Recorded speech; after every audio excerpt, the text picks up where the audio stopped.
Hui!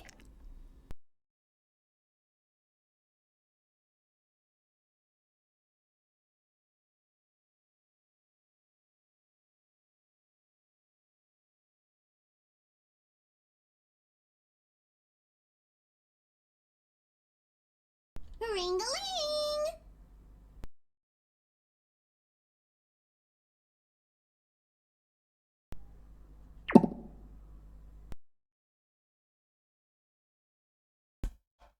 Hello, Nymphy. You can play around with like all those Dragalia stamps now.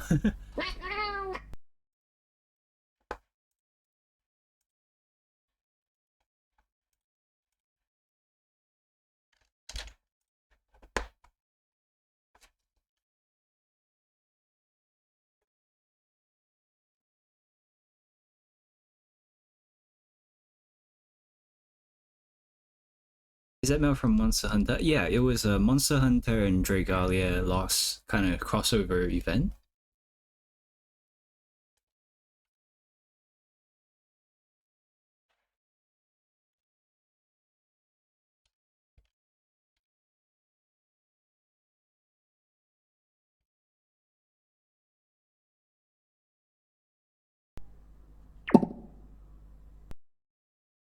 Hello, Mountain Tepik.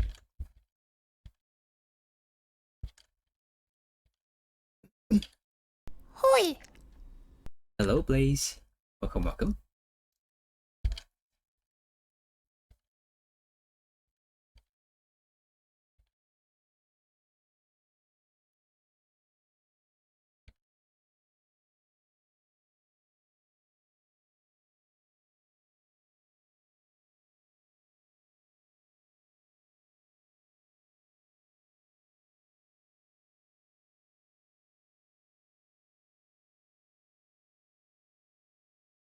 I only want to like draw until probably after, not after, before dinner.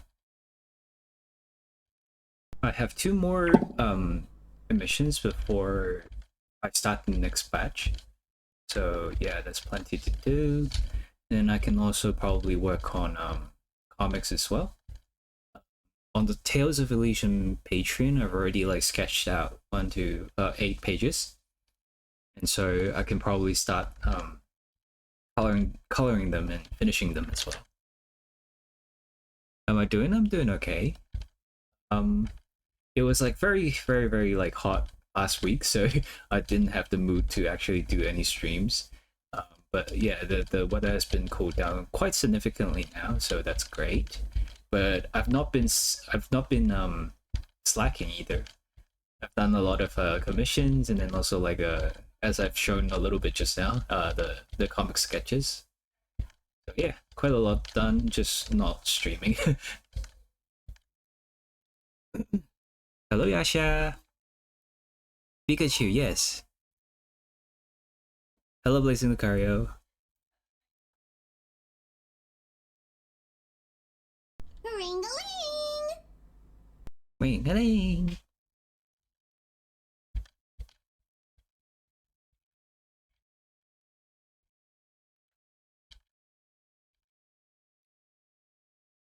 Where have I been? I've not been anywhere.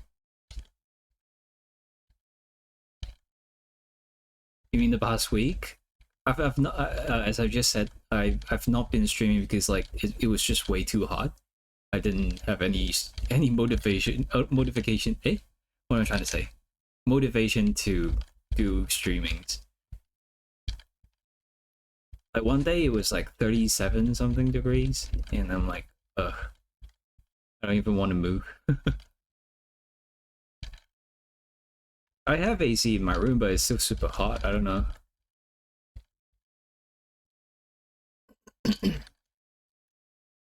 Need you to draw me now. I've actually did a little bit of a sketch just now. Not just now.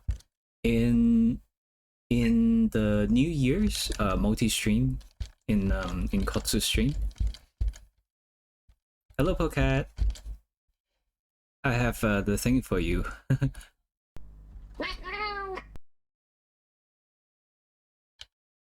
Meow.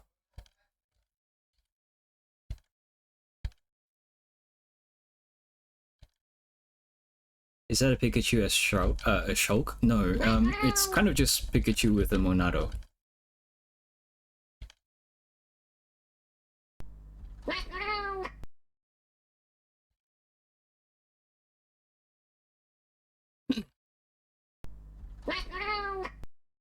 How many meows?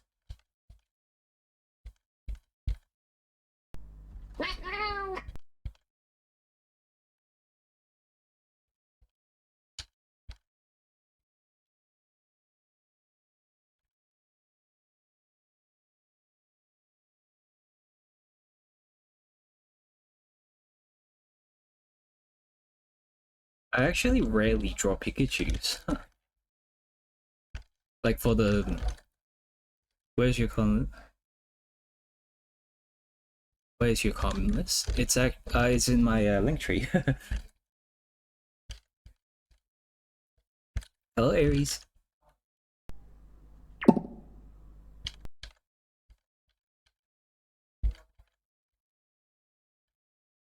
Oh, thank you for the subscription. 3 months, yes.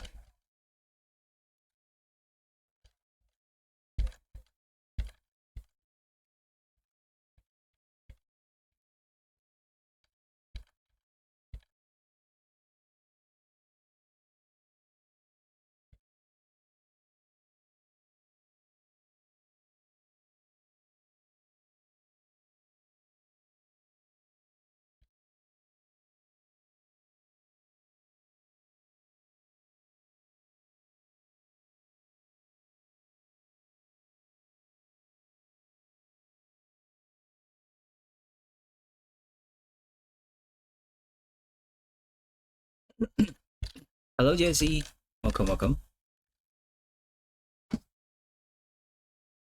Oh, and there's also a new emote, apart from all the new redeem stuff that you guys can get. Is this one? I'm planning to do one of you know that like meme with like people holding out the nails.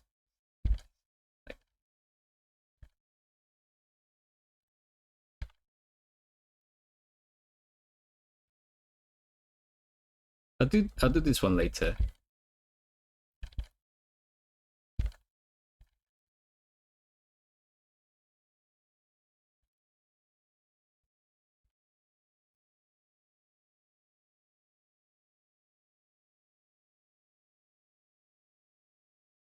This one. I think it will be funny.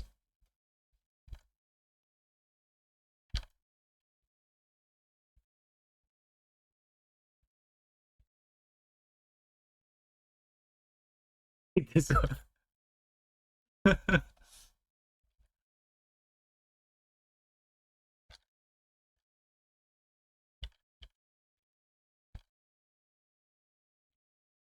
Justified HLES.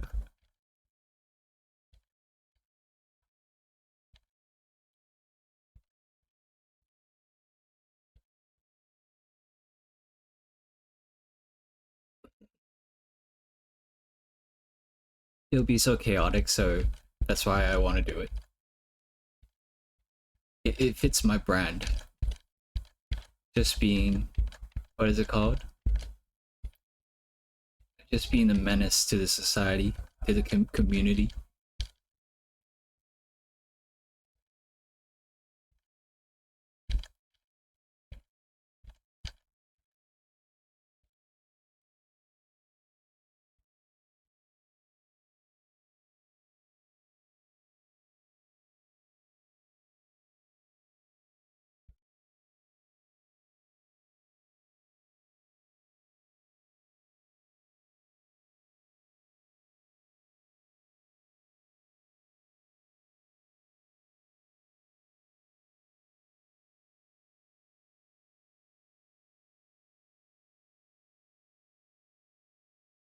I need to do more animated emotes as well. There's still quite a lot of spots. Just that I don't really know what really fits my brand. Oh, so shabby. Oh, are you guys back from walking jacks?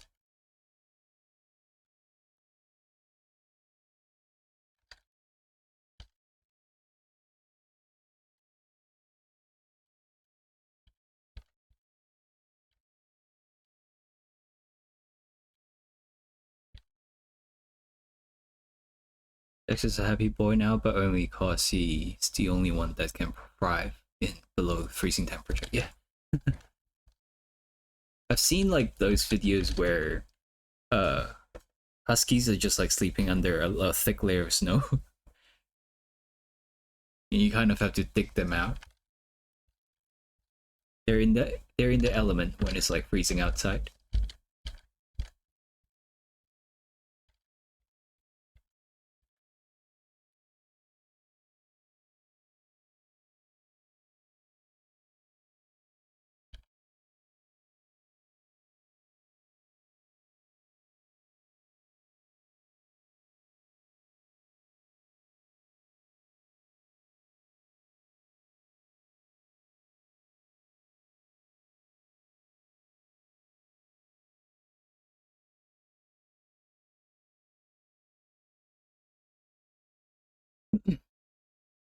Anytime he can sit outside, he does it. But ever since we got the new couches, that's been his new favorite winter spot. We keep it freezing in the house for his comfort. Right. He'll probably be like pretty um high maintenance for a husky because like you always have to get the AC on or something.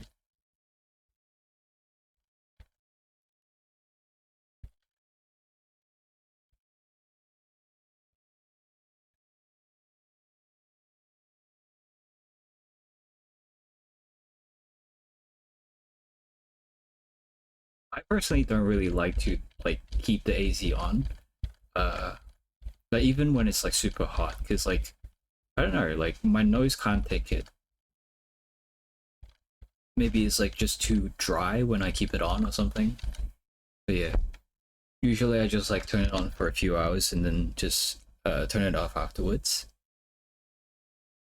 This is a season where I can comfortably play VR. It's play VR or freeze to death. I see.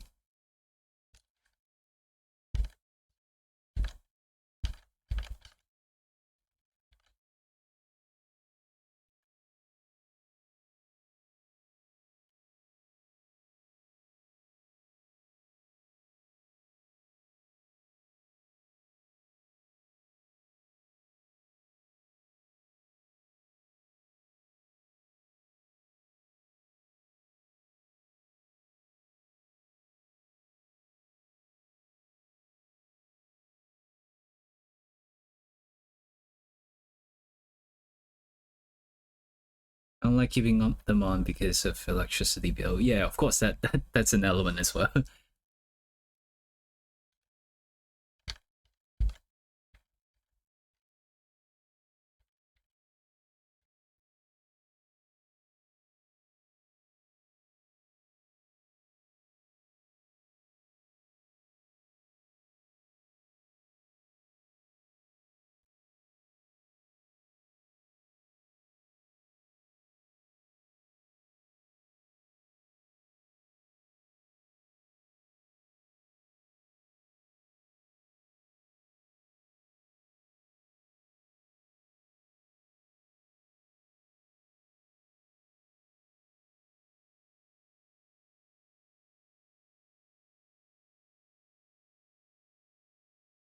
Hoi!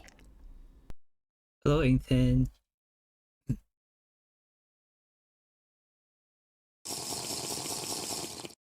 Thank you for the hydrate.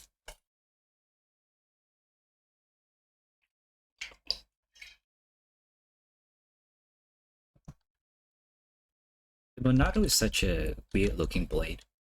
It doesn't look like you can cut anything. Especially with all the like hole designs. I mean, it will summon kind of like a lightsaber kind of energy blade afterwards, but still, like the normal form of it just doesn't look like you can cut anything.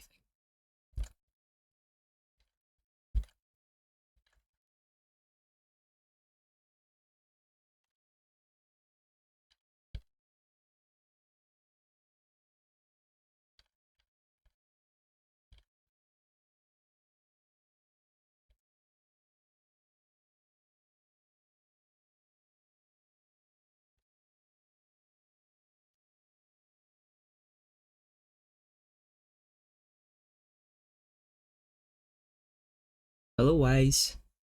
I wanted to watch your streams a while ago. I've been loving your art since I knew about you a few years ago. I'm a big fan. Oh, thank you, thank you.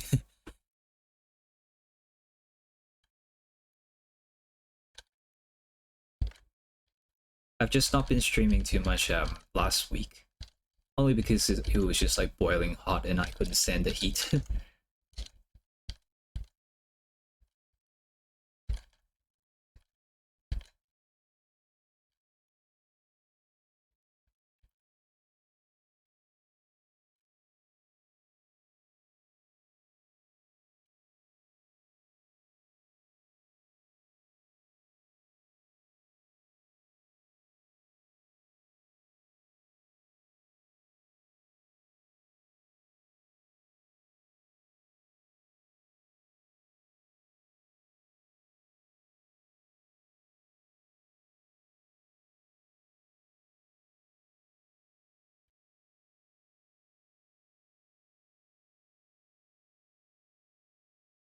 I just remember why I don't quite like drawing weapons. It's just that like a lot of them are actually created through 3D sculptures and stuff, and I don't think that they're meant to be drawn, or at least like, sure you can draw them, but like it definitely doesn't feel good to draw them multiple times. Uh, whenever I'm doing comics and stuff, this is like another element that I have to think about. It's like whenever I design something for a character, if they are one of the recurring characters, it means that I have to keep drawing them multiple times.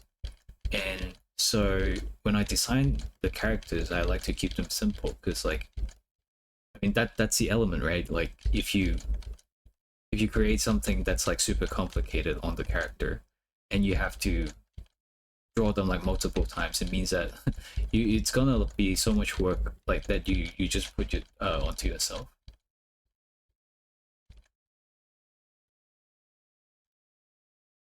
All that perspective. Yeah.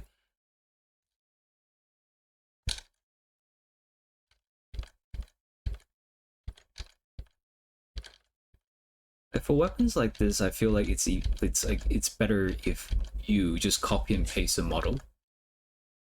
It would be better if you have the 3D model, so you can like freely move them around and such in different perspectives and such. But it's like just drawing freehand, it doesn't feel nice.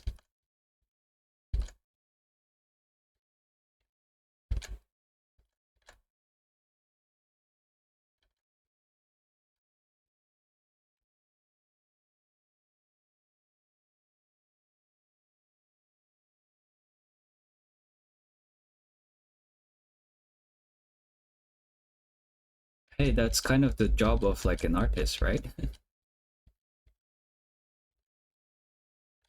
We kind of like make people's like imagination come true. Hello Jay, thank you for the subscription. 3 months, yay! What I'd imagine doing is going into VR full body and just doing a pose holding onto one of the weapons in the weapon world. Right. Oh, actually, that could be a very good idea of like just kind of creating your own references. I think like personally, I think my art always look better when there's like a reference, something that I can refer back to. It's like sometimes when you have like an awkward pose or like just poses that you normally wouldn't do, or like something with like super exaggerated perspective, it's always better to have something um, from the real world to kind of refer back to. It's higher accuracy and also it just looks better. Like the end result will always look better. Really, I'm forced to use that resource a lot for reference poses. Yeah, it's something that Naoki Saito also do on his Twitter. Get free 3D human model and weapon model, post them in Blender and screenshot. Yeah, that is a way. I find it a little bit time consuming for myself though, because like there's also like this 3D kind of thing in CSP, but I never use it. I feel it just like it takes too much time for me to post them around when I can like I got one of those, I forgot what they're called, like the posable models, like the gray ones, 3D models that you can get in real life. I play with those instead. Like they're not super accurate sometimes, but like you can kind of faintly get the idea of like the general pose you want to do, and they're much faster to pose than uh, just going into like these 3D softwares and such.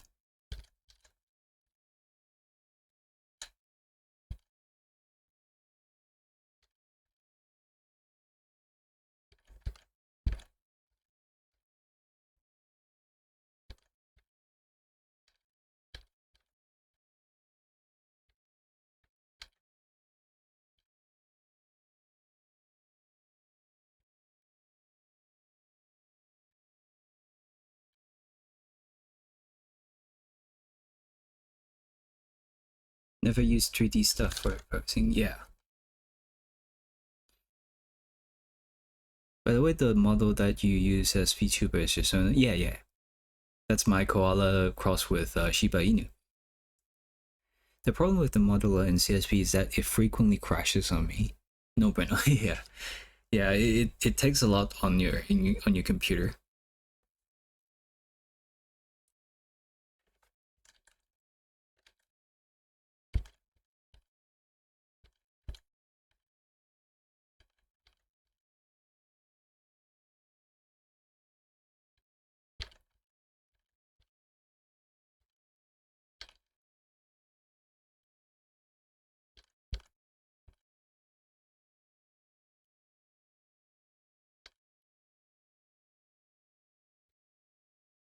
Sometimes I'm very tempted to do or to learn some 3D sculpting though. It just looks pretty interesting to me.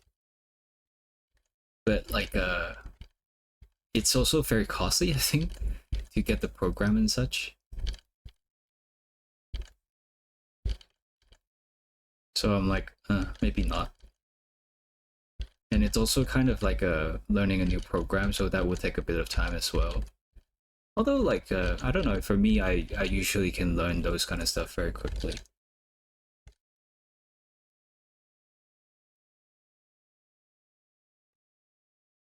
I still have my college version, but it's a bit out of date now. Right.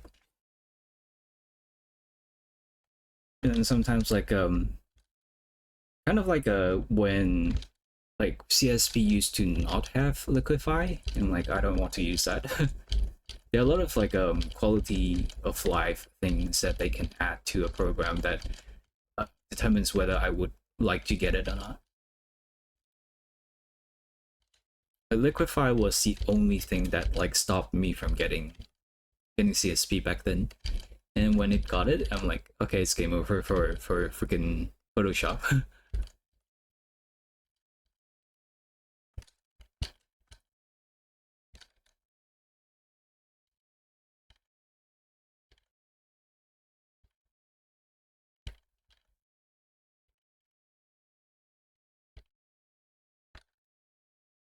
See the benefits of liquify, but I feel like not like a cheat, but I feel like it gets weird results. It does, yeah. I usually kind of just move it around when I'm doing some line art or when it's like doing sketches. The problem I have with, I don't know if it's just my computer or like my settings, but sometimes when I move things around with the liquify too, it kind of blur it as well a little bit, and I don't like that kind of result. But sometimes like especially for people who are not like very used to the horizontal flip thing, it can be a lifesaver. Like just now I have to like push the line around a little bit because it's not fitting into the perspective that I'm setting onto the picture.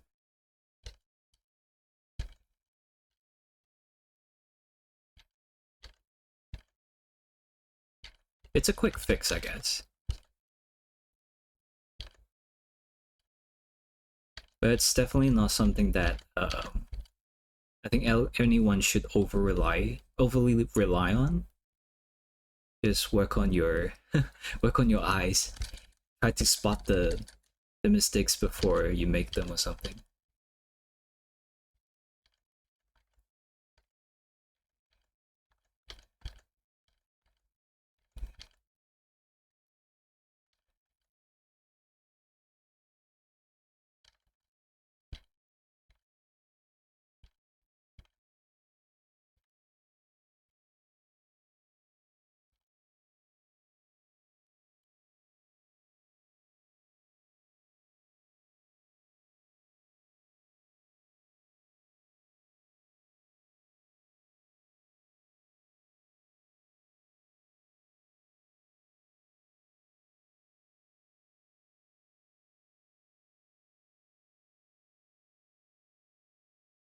I'm spending more time on the Monado than on the Pikachu.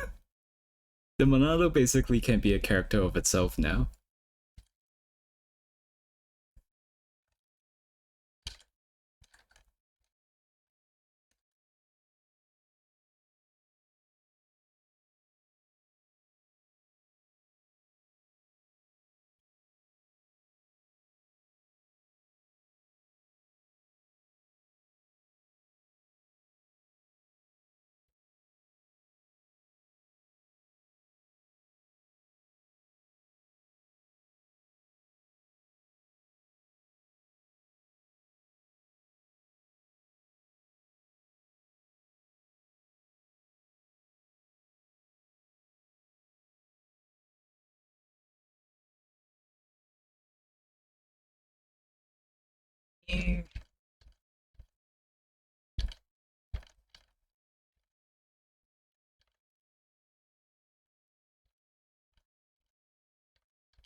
I really don't like drawing all these like super geometric shapes. I have to be like a super accurate on it as well.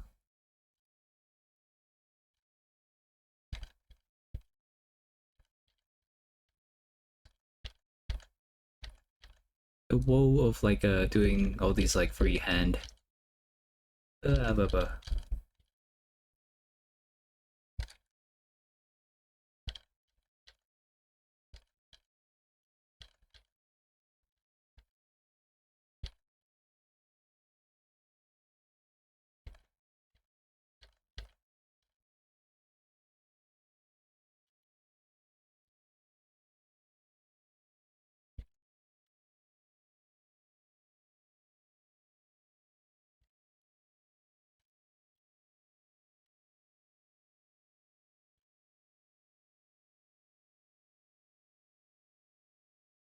Give me so much respect for animator who have to do sword and weapon fights. Yes, definitely. I mean that's why they a lot of them actually do all these like whenever, how do you describe those? You know those scenes that you can very clearly tell when they use 3D stuff? It probably saved them a lot of time when they do it.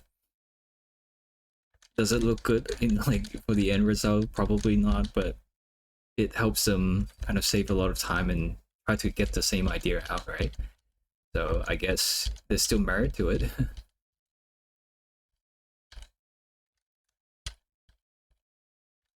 I kind of wish they could have like just done a little bit more to kind of alleviate that kind of like strange 3D vibe though. Because I think for example Chainsaw Man did it as well. Or some of the fights they did 3D with it, but then they kind of like added some sort of filter on top, or like they redrew some of the things or something, and then it kind of like looks 2D still. I think the example was like the beginning scene with the Chainsaw Man fighting a bunch of zombies or something. A lot of people discussed whether it was like 3D or like 2D back then, and the answer was like both. And I think that was a good approach, but I don't know if it's still very costly, and that's why not a lot of studios do that.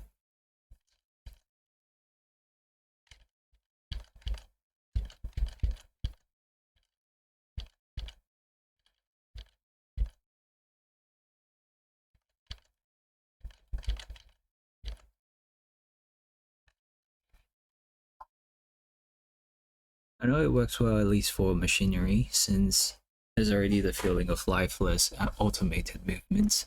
Yeah, it probably works better for things like, I don't know, Gundam or like Zoids or something like that.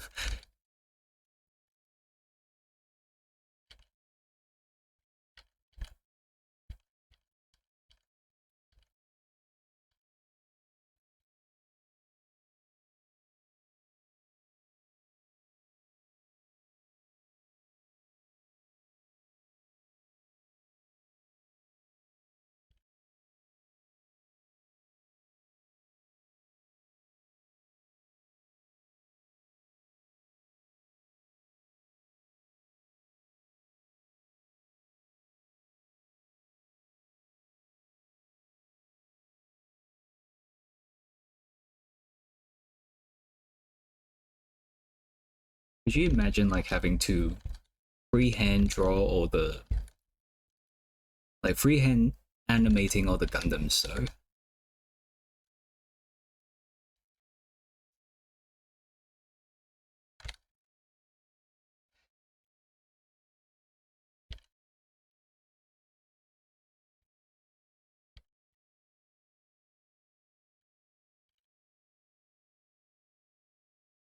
Speaking of like mecha animals, I really miss all those Transformers back then. They used to have like they used to transform into animals instead of like transforming into vehicles. I found that a lot more interesting than vehicles. They also have like that kind of Zoid kind of vibe, but I don't know. I prefer the transformer animals more than Zoids.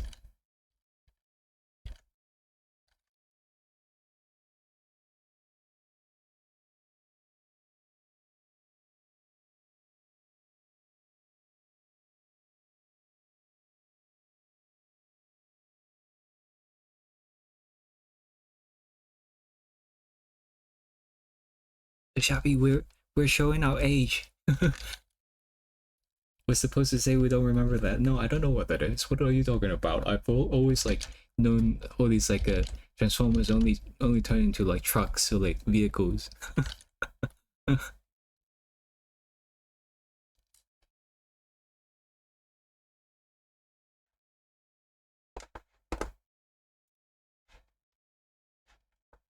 don't remember that.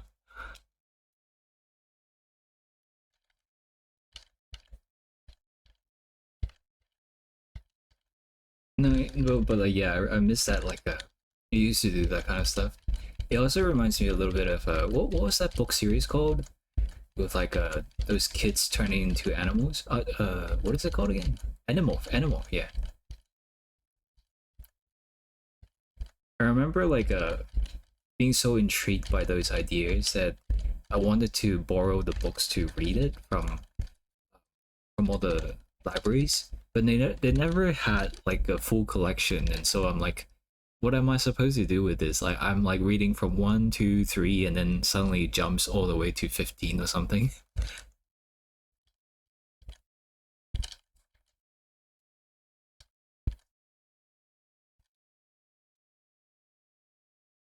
Is that what it's like to be a furry? To have like all these fascination towards like people turning into animals or something like that? It was a sign.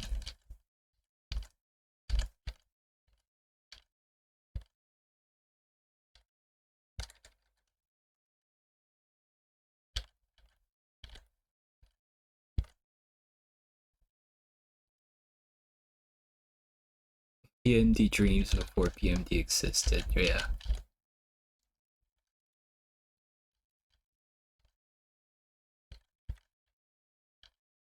Hello, Raichu Knight.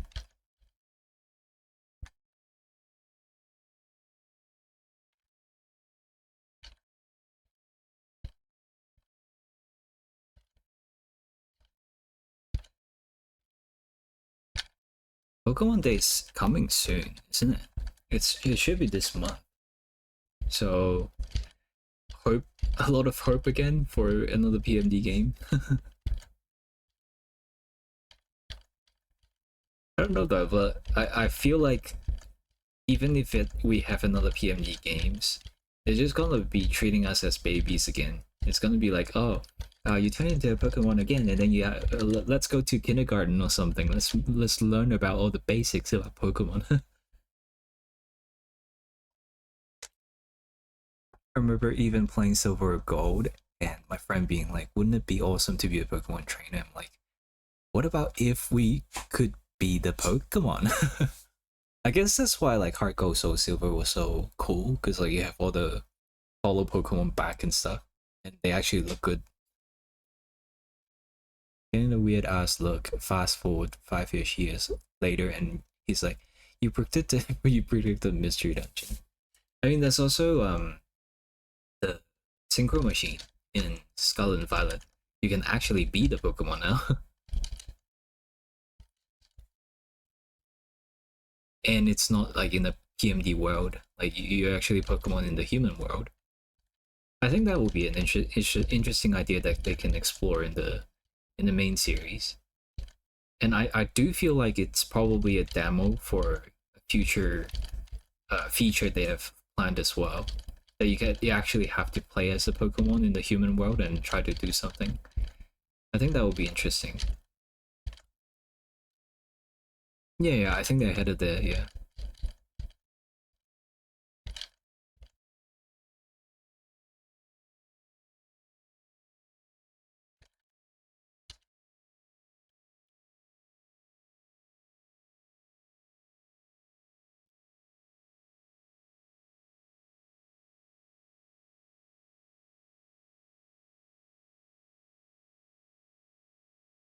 I just hope they stop treating us as babies.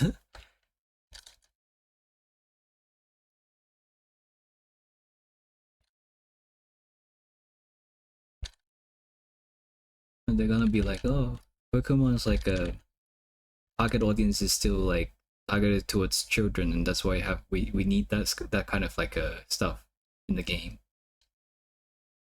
But have they actually seen the children nowadays?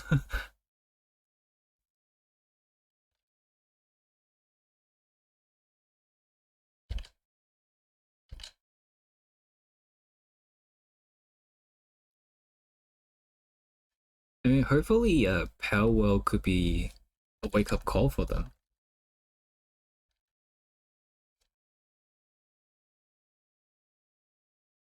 Even if it wasn't everyone's cup of tea, Digimon Survive Showcase you can at least effectively explore a more mature aspect of on the franchise, right?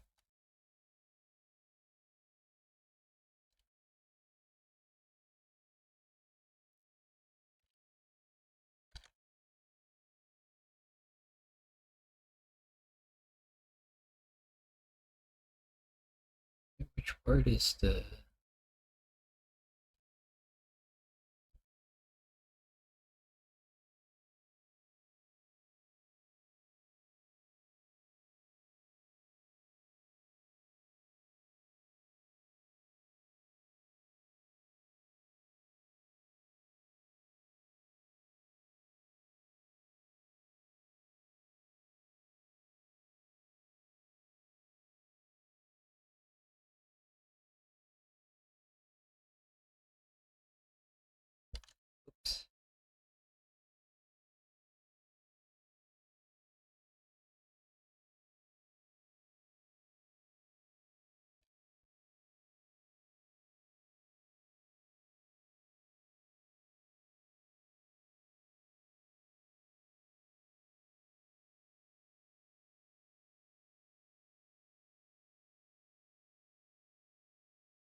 what would be a dream Pokemon game? I wonder.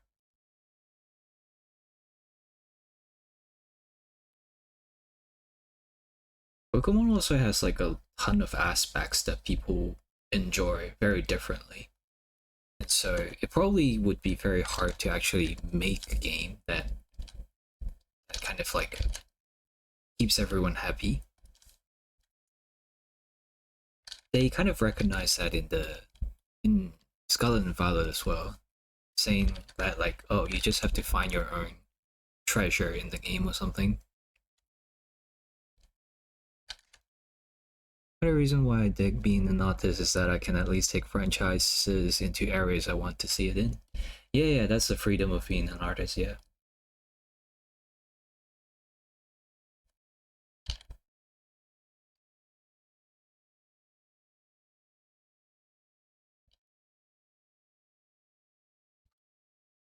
Like if I made a Pokemon game myself, uh let's say theoretically, if I made Gen 10, let's see. I would like it to be like a callback to the whole series. I'd like to be able to like go back to the previous areas. Like I don't want Gen 10 to explore a new region. I don't need that.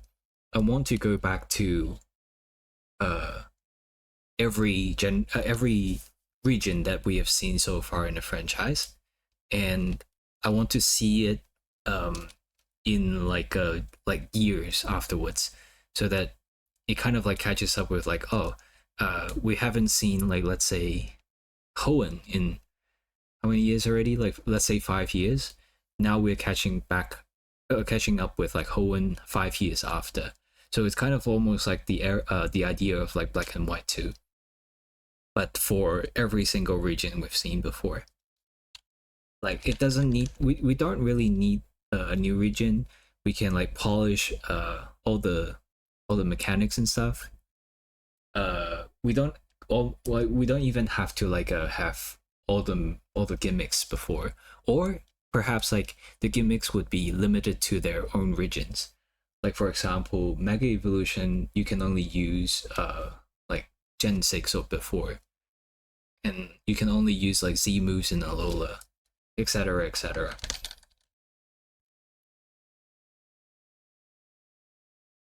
Personally, wouldn't even mind taking the focus away from I want to be the world's greatest trainer to just being like something foul is going down in this town and that I want to stand up to. Yeah. Pokemon Colosseum was a super nice step. That, yeah.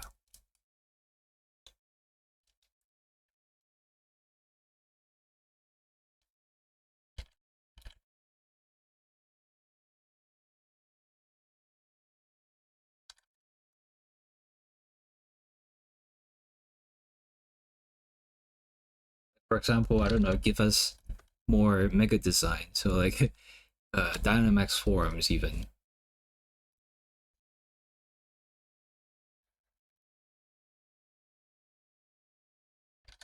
But knowing them though, they probably like will go to a new region in Gen 10. That's gonna be announced in in Pokemon Day. We're going to a new region, yay! And then we're gonna have like a new gimmick or something like that.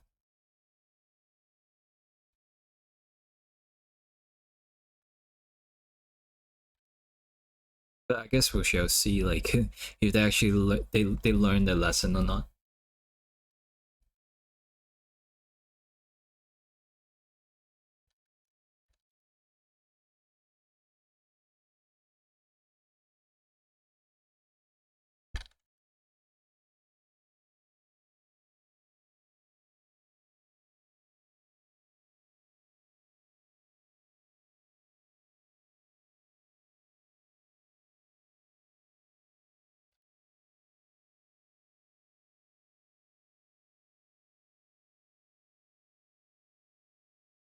Yeah, we'll all see come Pokemon Day.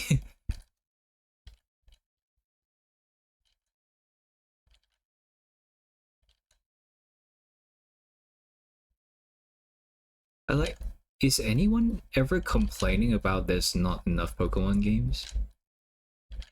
I feel like, if anything, I think a lot of people think there are too many. They're coming out too fast.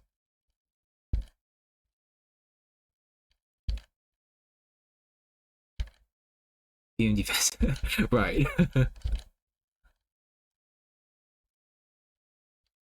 Yeah, then give us a PMD game instead of like a mainline game.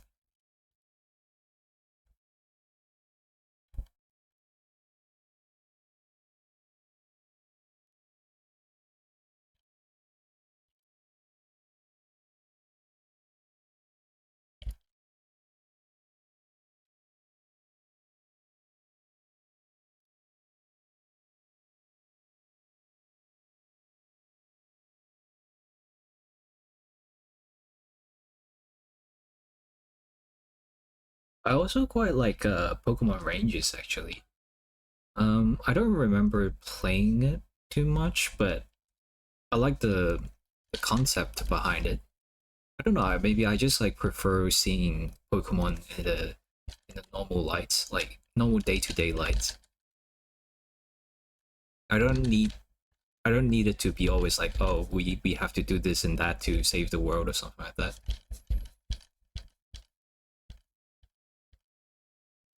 Just having Pokemon doing day to day things, and we're just exploring the world. And like by exploring the world, it doesn't always mean that we have to save the world or like some huge ass event is going on or something like that. I don't think those are very necessary.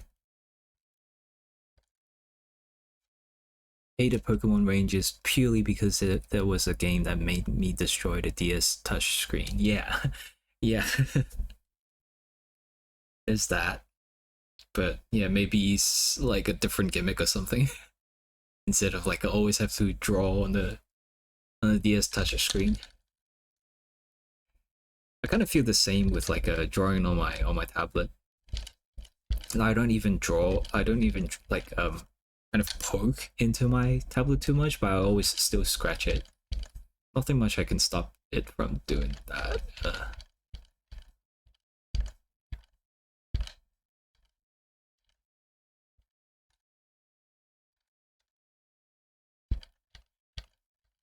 I think I remember like you don't ever really capture the Pokemon per se.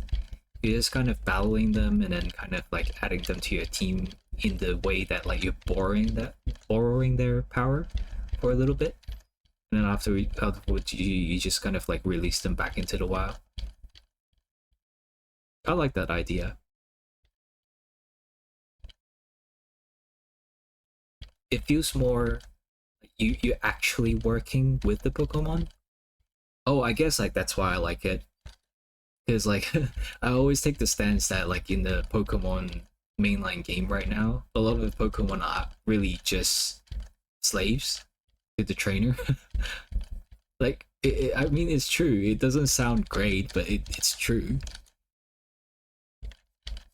They're always like just doing what they're told, and you don't have the sense of like you're working with the Pokemon. You're working with your team, but things like Pokemon Ranger like makes me feel otherwise. You're actually borrowing the power. You're working with the Pokemon to kind of like go through obstacles in the game or something like that, instead of like always just telling them what to do. But could hella use a Pokemon game following the story of N? Oh, right, yeah. Maybe that could be interesting. Like maybe that's like a path where they can take with like the Black and White remake, which they have been kind of like hyping up on Twitter. But I feel like I don't know. A lot of people are also wishing it's not like a low effort remake, but I feel like it might still be that. Hello, Flora Lily. Welcome, welcome.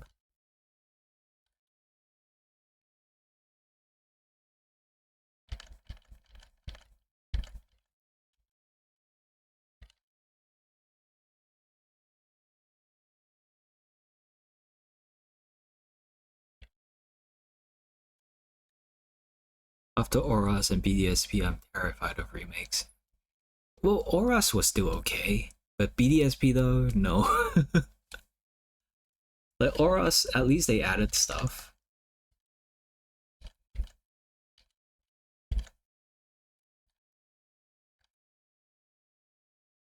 I got no hope of Gen 5 remakes being good. I've been burnt too many times. Right.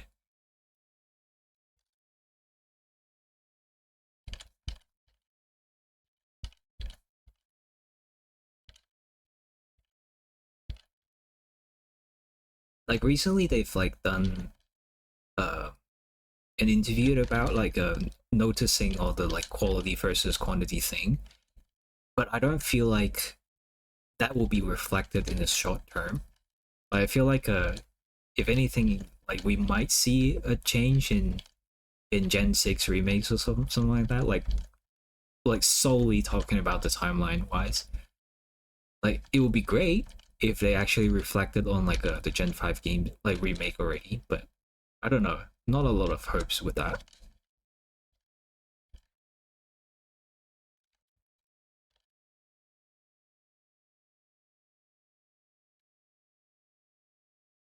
One thing that really grinded my buns with Auras was No Better Frontier. Yeah, that was the fun part about Auras, and not so much Auras, but Emerald. The best battle facilities was pretty fun, and then it feels like in Auras they just kind of made fun of anyone like wishing to get the same thing again. It kind of just like, what is it, like the work in progress thing that they put in the game, and like, oh, the battle facilities are coming soon, you know, stuff like that. It was like a slap on the face.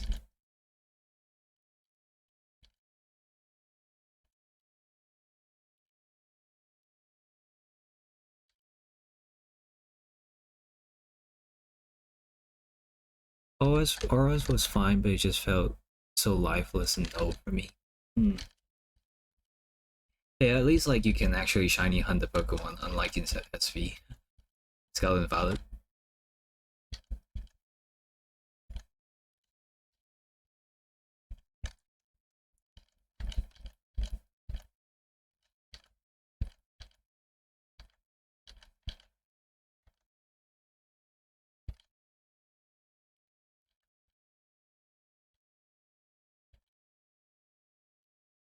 Still so super mad about them. Like shiny locking them, all the legendaries that we get from Scarlet and Violet is just like travesty. Why would they do that? I don't understand.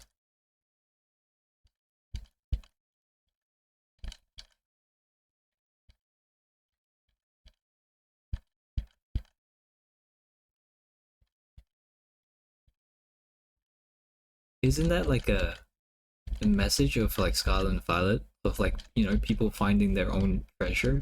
Like some people like battling, some people like, you know, just like exploring the world or like catching Pokemon or like shiny hunting, and then effectively in the DLC they just like say no, you can't shiny hunt. What the fuck?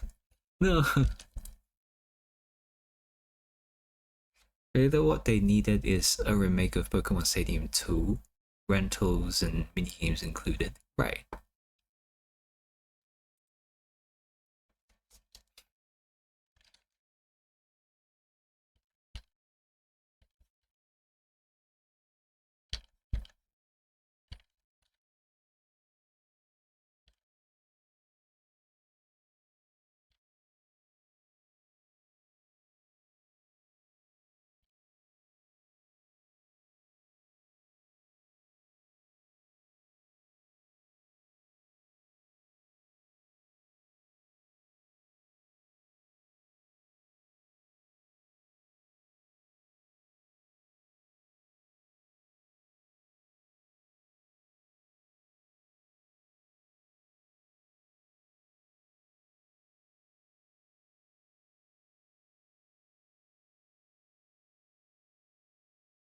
Would something like a Mario, like Pokemon version of a Mario Party game be interesting, I wonder?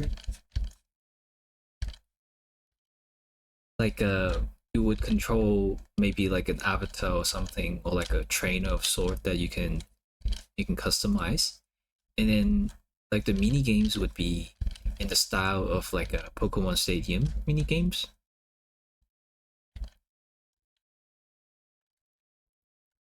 So you can like play a lot of like different Pokemon mini games, and maybe like you can call back to like Pokemon Stadium 1 and 2 with like maybe like a Clefairy like memorizing game, or like the Lickitung sushi game, or like Mr. Hoi! Mime or something like that.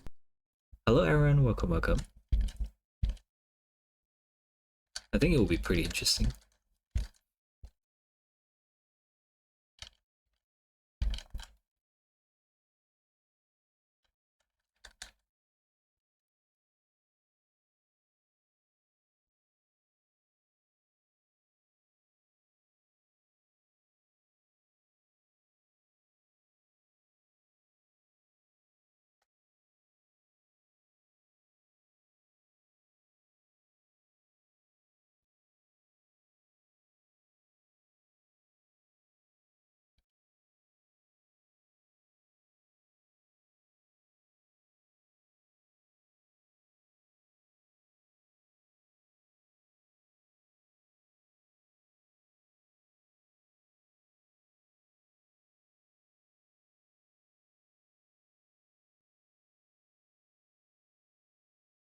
I think Pokemon can have like another part of those Stadium or like Battle Revolution, those kind of games, or Coliseum, those kind of games soon again.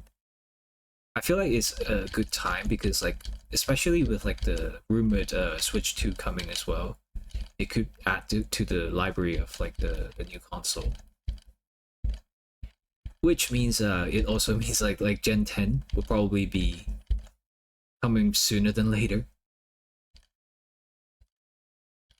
Like they probably need a new game to go on to the new system. As much as I don't want that.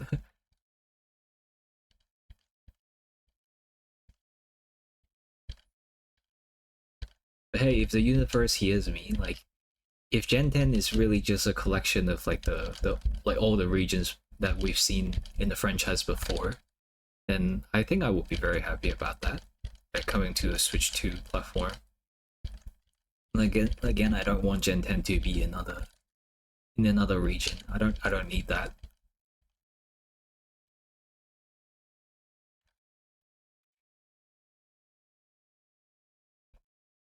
I just want PMT, right?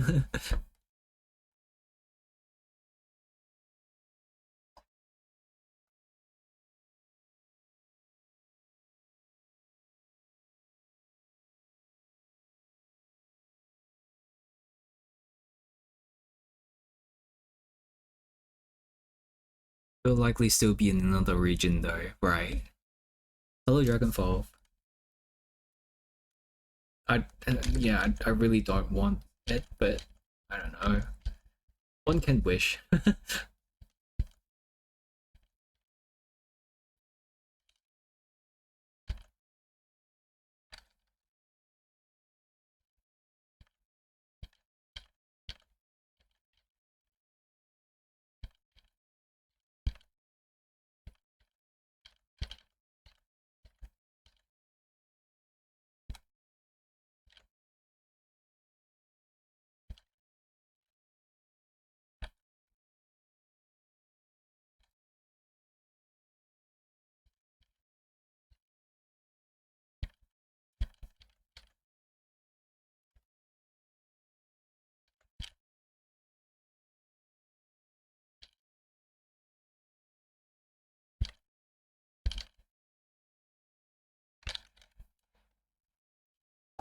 Well, too big, too many countries. We kind of have to like give them a little bit of credits though, like in regards to story writing.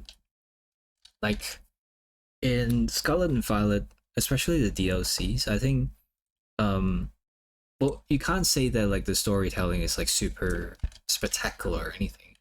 At least it's an improvement, I would say.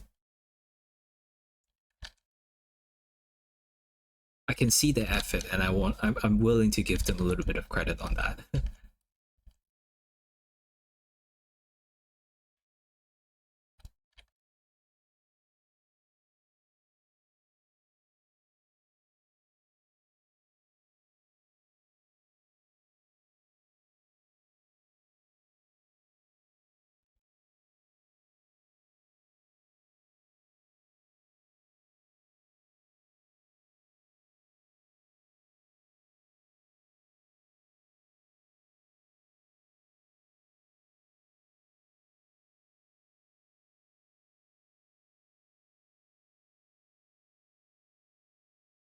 Do I have a texture for this? I don't think so.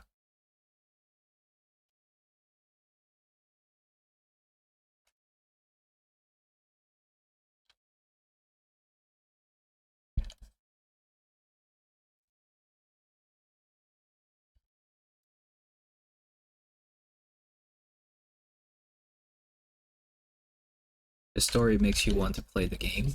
Scarlet Valor, right? Uh, the main line story is just kind of meh, but the DLC stories are like a better.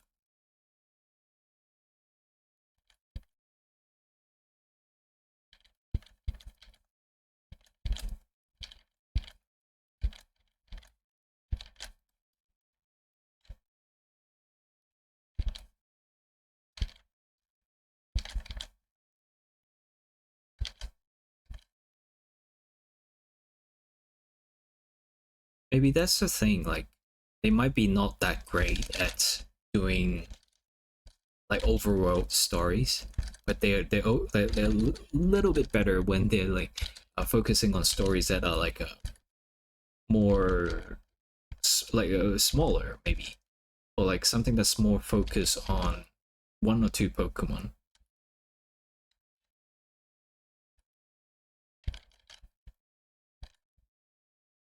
And most people really like Okapon, although they dropped the ball again in DLC Part 2. Like, I don't think there's barely any like lore or anything in the second DLC talking about Terrapicas.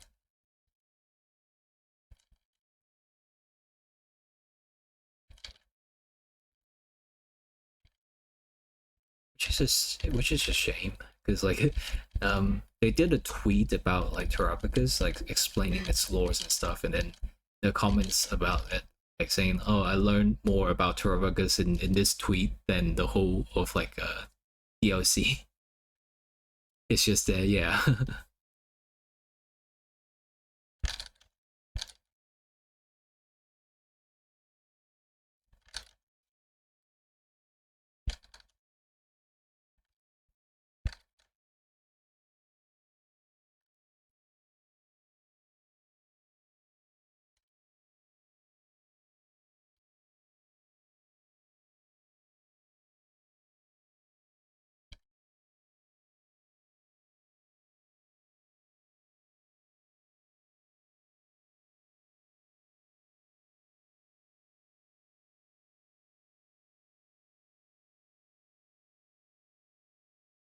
I think they have actual lore for Momotaro as well. No, not really. At least it was funny. That's a good thing, I guess.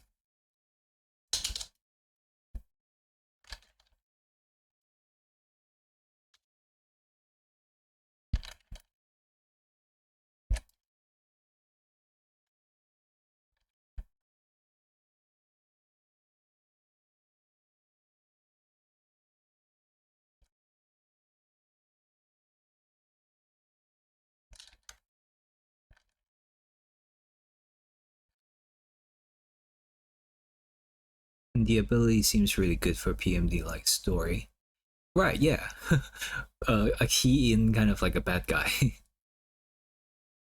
Hello, Amatsu. Welcome.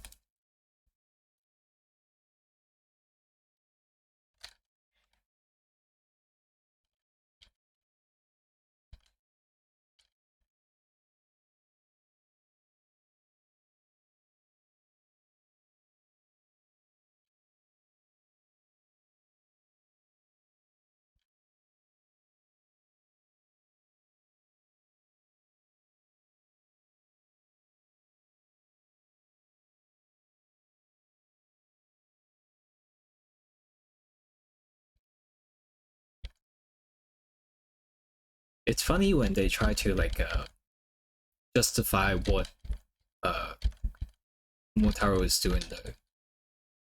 They released this little video like talking about like, oh, the backstory of Momotaro.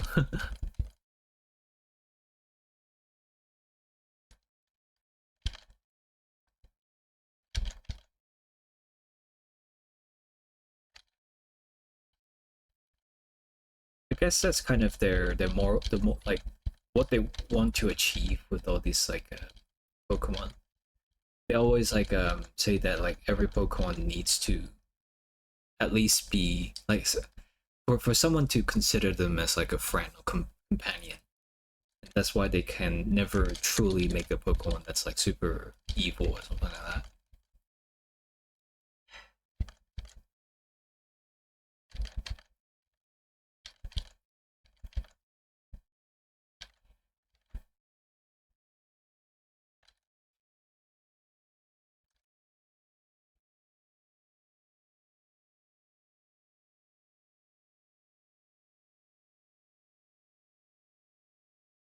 Your team would like to have a word with you on that bit, right? I don't know. Like, was Giratina ever really depicted to be like super evil or anything?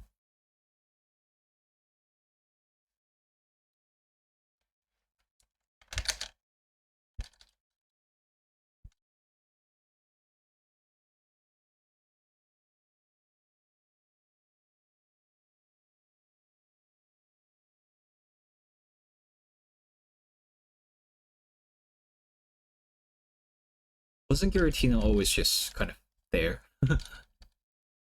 In every story said she's not evil, just lonely. I don't really recall the backstory for Giratina.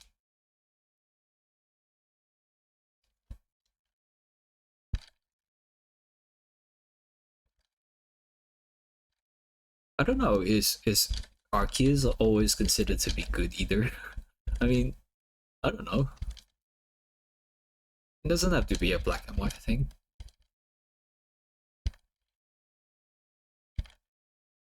I always see them as like a just antimatter or something like that. Just because it has the anti in this name doesn't mean that anti what is it? Antimatter is a bad thing per se.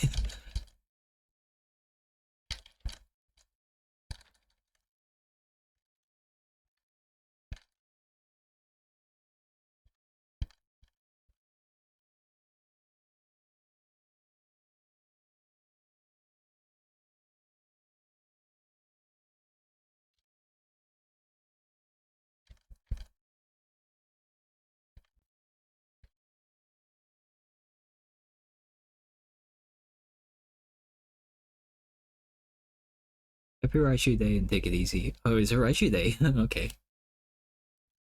Alright, yeah, see you later, Tachabi. Thank you for hanging out. Have a nice rest.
What do you guys think that Pokemon as a franchise need to improve on the most right now? It's like people have been complaining so much about like Scarlet and Violet, and it's not just like the gameplay and the frame rate stuff, but also like a design or like art direction, things like that. Like what aspect of the game or like the franchise as a whole do you think like they need to improve on?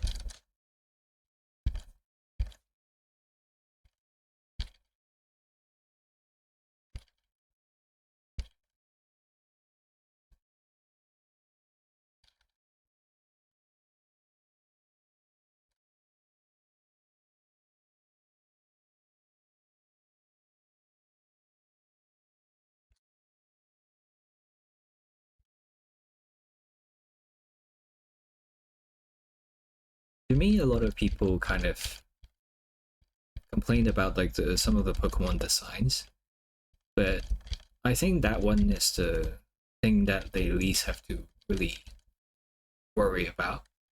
A lot of it is also because like people like nostalgic stuff, and so any new Pokemon designs, they're gonna be, it's gonna take them a while to warm up to. So that part, I don't think they really need to improve on that much. At least they're still like mostly very original looking,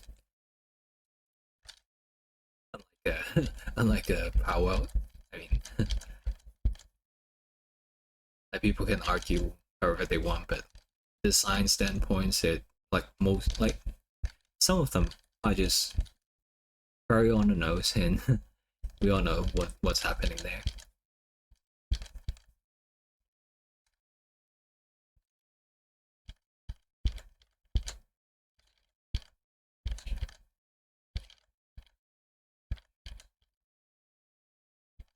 I don't know if like Pokemon is just lacking, maybe lacking style or like lacking direction.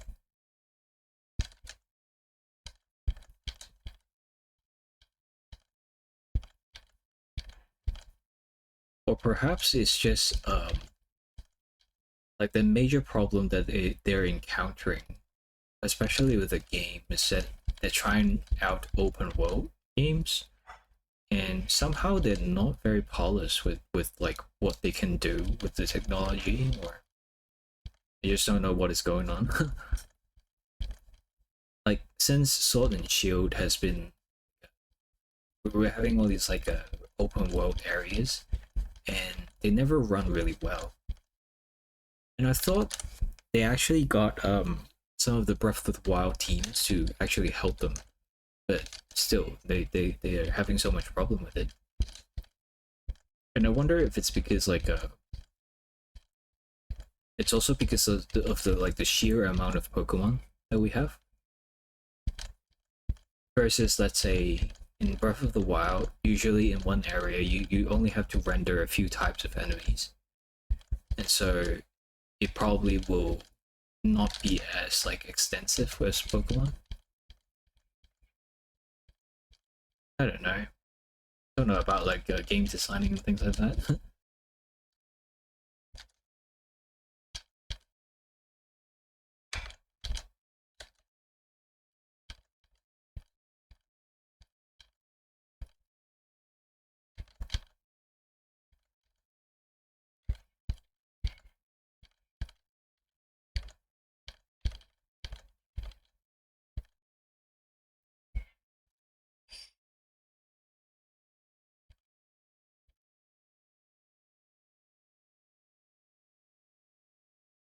But if anything, I just want Pokemon to excite me again, and I think that's like the same sentiment for a lot of people.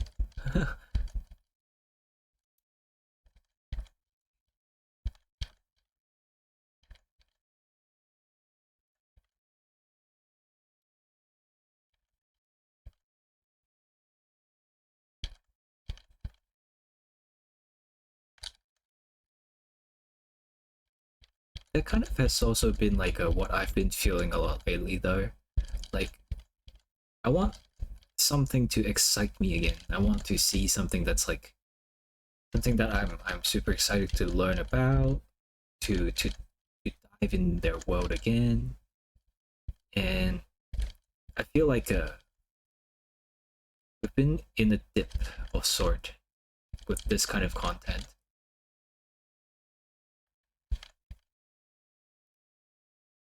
Back several years ago, we had the Marvel Universe, which kind of is kind of like a went nowhere now. There's Game of the Throne, that was great, but again, it went like the we all knew how the last season went, but it was still exciting when it first came out. What else?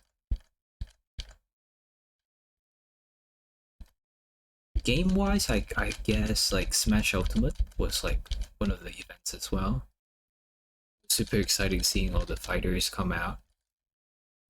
and I still remember how excited everyone was with like a Banjo and Kazooie's um, release.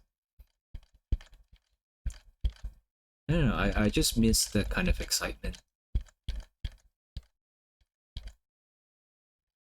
like things that make people care about.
And while I'm also thinking about like all these things that, uh, like saying I want more content that people should. I fell asleep to Asia streams. I don't know if that's a good thing or not. It's also quite late when I started the stream, Hoi! so I guess it's understandable. Hello, Gal. Welcome, welcome. What was I saying? I was saying like I want I want there to be more contents where people would be excited about and make people think about uh, like they really care about something. Like I was like looking at like this kind of stuff for, let's say, fashion, or like for gaming stuff as well. I realized that like most of the times we when we like create something new, we all often like think about like we need to innovate something that's like super exciting and something that's like super new or something like that. But from what I've seen, like how the world kind of works, I don't think that's always necessary. Like if anything, I think a lot of the times like human history and stuff like that is always like in a loop, kind of like a cycle. We can see that in the fashion world very much as well. Most of the time, like styles and what is like fashionable and stuff, it just comes back like around after let's say like 10 years. Stuff that used to be like super fashionable, it will fade away, and then somehow it will come back after like 10, 20 years. I feel the same for a lot of things. Like sometimes we don't have to innovate something that's like brand new. We just kind of have to capture the wave, I guess.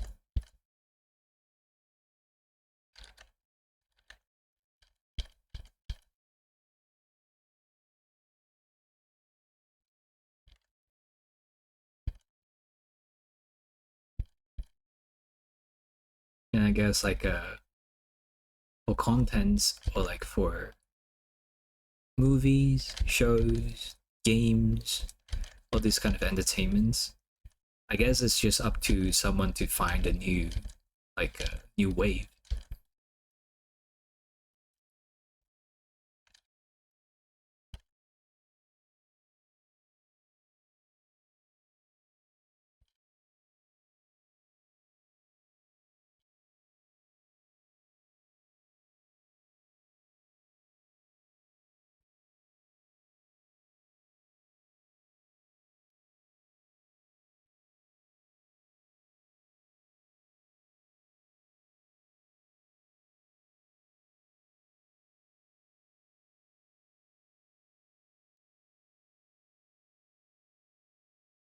A few streams are closed here. Went down to lay on my bed, on my lap, but I accidentally fall asleep. Let's see.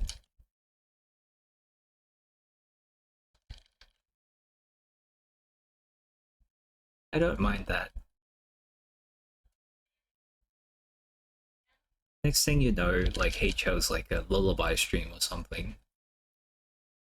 I'll be singing lullabies and getting everyone to sleep. Am I Jigglypuff? Is that it? Should I change my like my Pokemon or like my persona to Jigglypuff instead?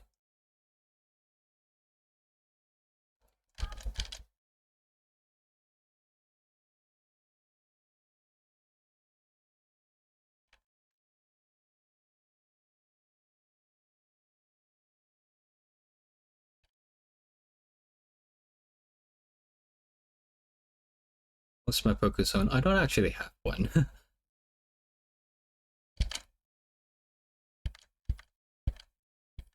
A lot of people think that it would be Leon, but I don't know. Leon has never been. I never considered him to be my persona. He's more just like my character that I happen to use a lot because I draw him a lot.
I feel like as an artist, that's also something that I seem to struggle a lot, and that is like showing who I am.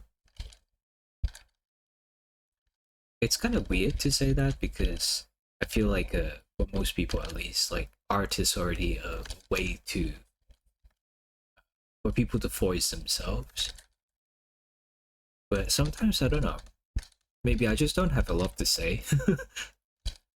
As in like I don't like have a lot of like strong feeling to topics or like the world or anything.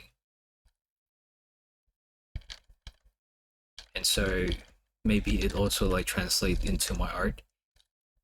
That's how I feel at least like, to my own art. I feel like most of the time my art doesn't say enough. I'm not like putting myself too much into things, and I feel like that could be a problem for myself.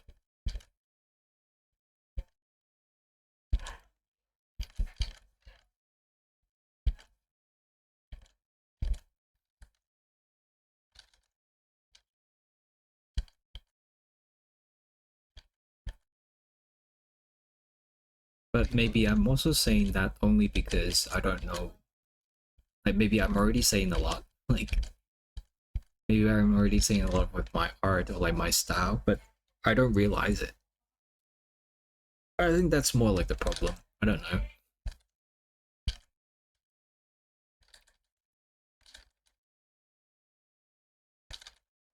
I guess that's also why like the other day I was like so interested into seeing like people doing like an art study of mine because I don't even know what my art means or what my art says or what my art put into the world. I don't know, it's just gonna be very interesting. Maybe I should do an art study of myself.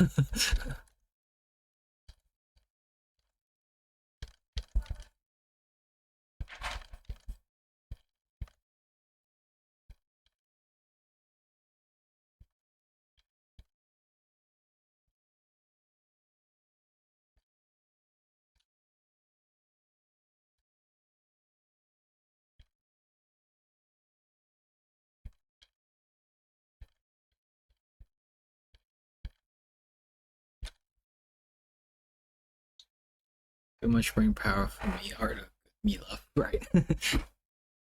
Sometimes that's all that matters.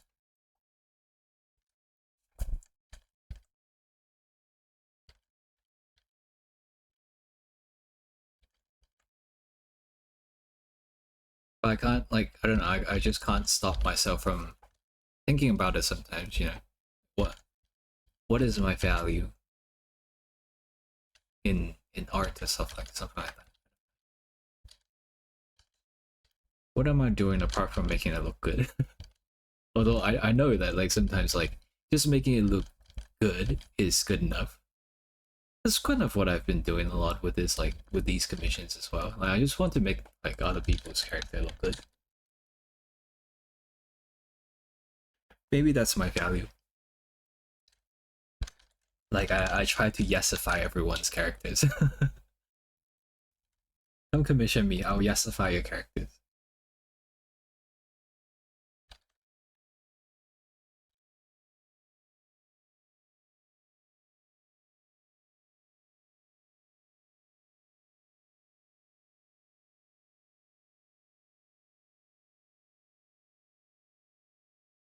Yesify redeem for 100,000.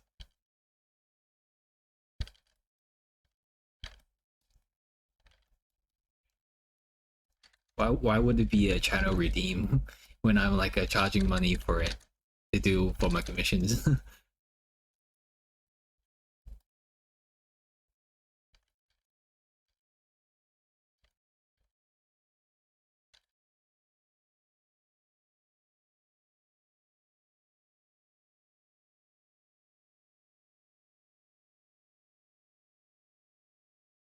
I like holding points. I can't hold money, right?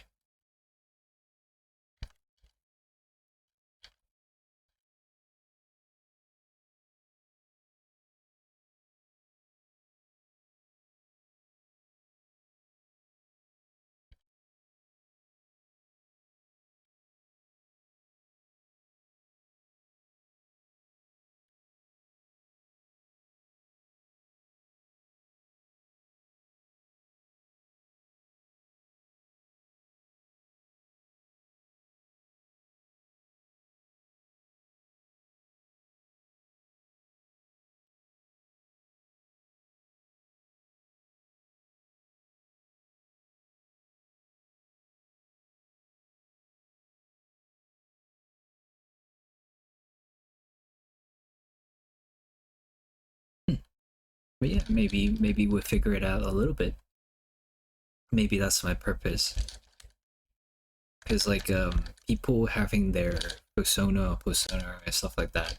I guess it could be counted as like a part of like self-expression. And I guess like my purpose is there.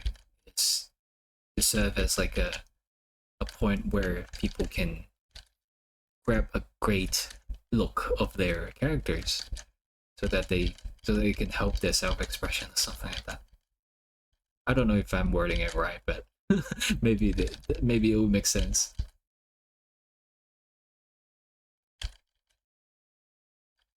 Is your highlight just an overlay layer? Right now, yes, it is.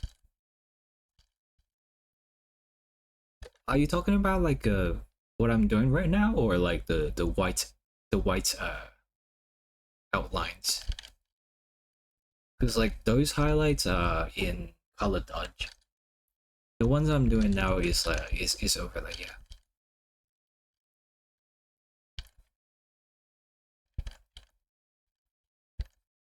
Usually at this point, I like to add a little more color into places where I see fits.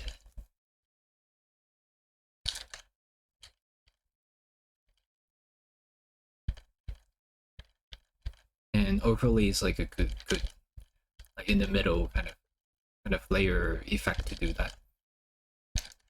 It's like things like for example normal or like a color dodge. It's a bit too strong, so yeah, overlay is good.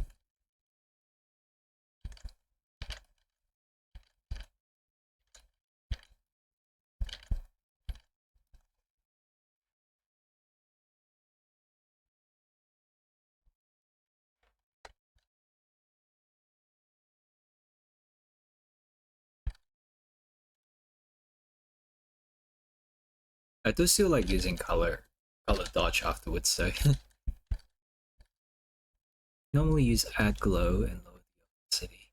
Yeah, that's a good way to do it too. It really just up to people, like up to the effects, I guess, like what you want to achieve with the picture.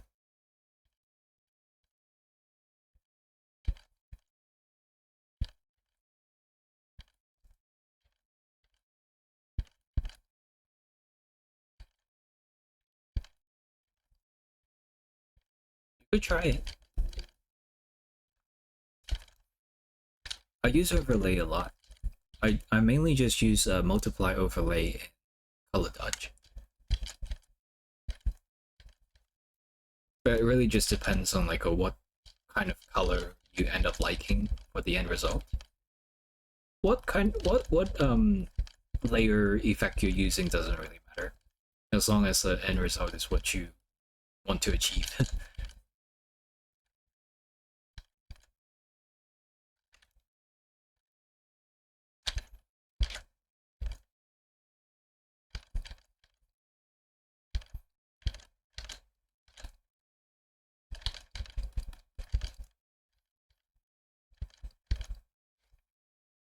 I always like to experiment and see if it works better for my style or not.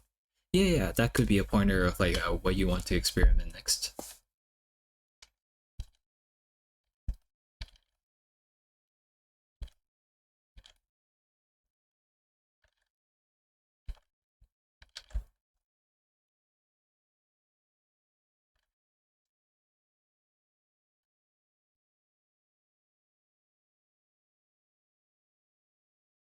Story White highlight style. It's not my style. I just kind of, I guess, I kind of helped popularize it in the Pokemon or furry kind of community.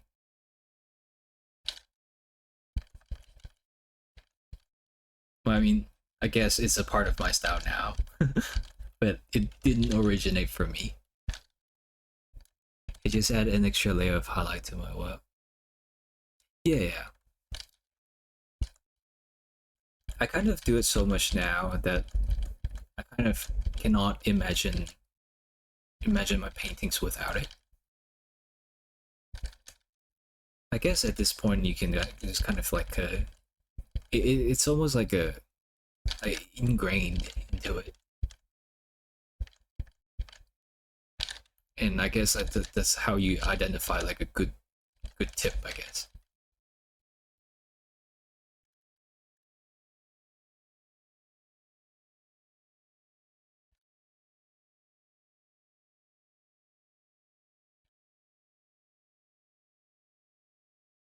Thank you, Naoki Saito-sama,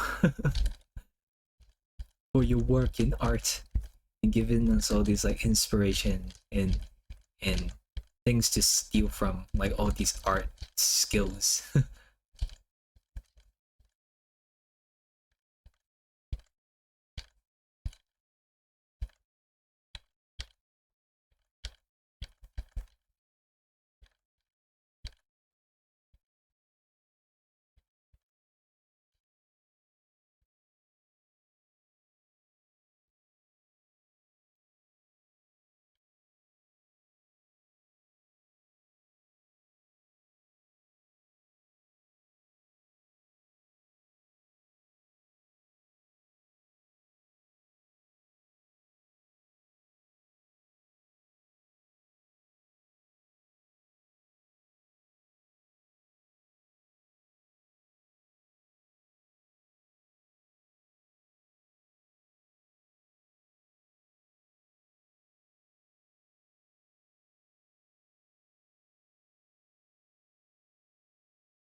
Much to add more than just highlights and stuff.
It'd be very interesting to go back to my arts like maybe 5 years ago and kind of like observe the different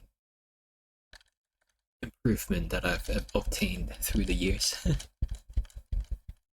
I currently don't feel it. Don't feel like I've improved that much, but I'm pretty sure like if I go back and look at the art side by side, I can probably identify a lot of things that I've improved on.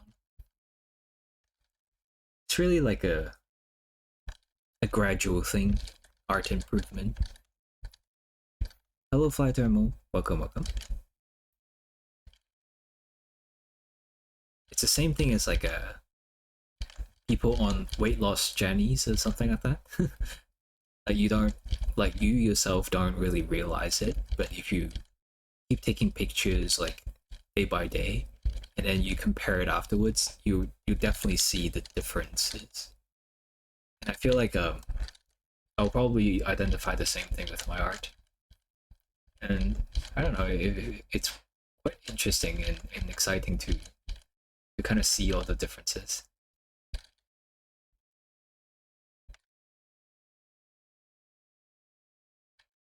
Art can improve so much in half a year, especially if you art as much as you do. Right. Hello, call me. Welcome, welcome.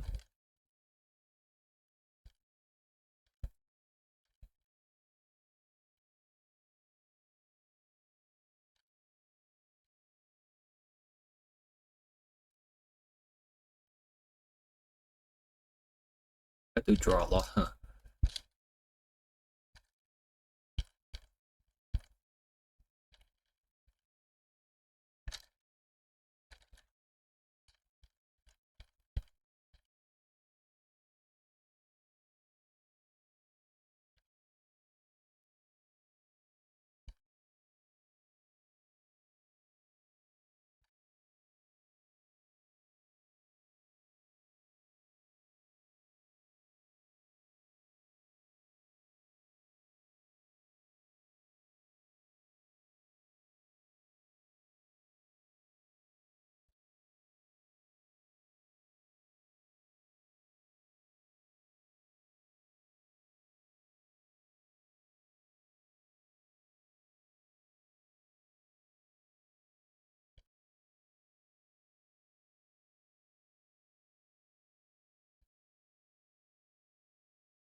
Here's another like example of like using overlay.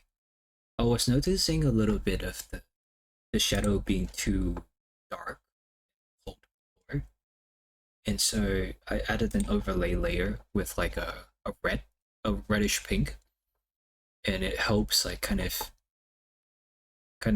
lighten up and also warm up the shadow a little bit. You can kind of see its difference here. So I guess that's kind of how I use overlay. It's almost like an adjustment layer for the color that I don't really quite like, and I just kind of like forcefully kind of change it. It mostly only applies to like darker colors. So I guess like it's a great way to kind of adjust the tone of the shadows.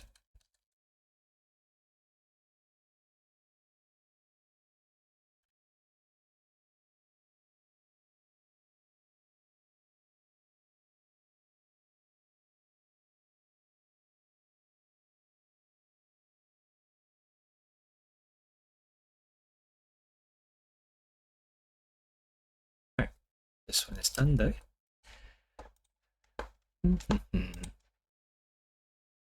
Oh, did I actually time myself or not? Wait, I don't think I have. Uh-oh. How long have I been streaming? 140, okay. Let's say 6 o'clock, and then 40 would be about here.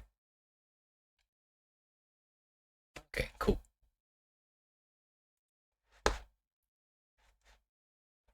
And I have to find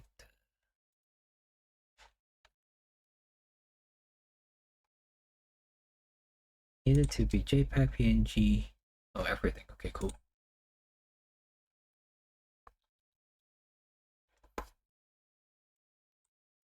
she is really feeling it. I'm really feeling it.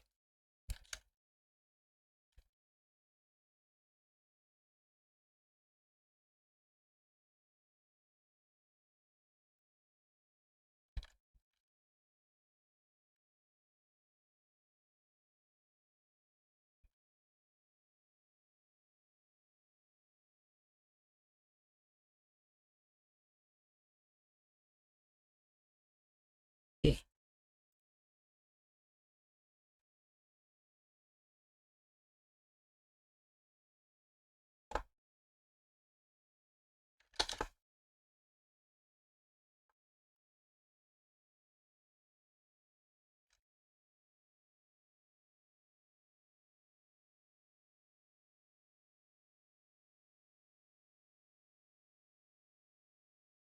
Their accents in the game always amuse me.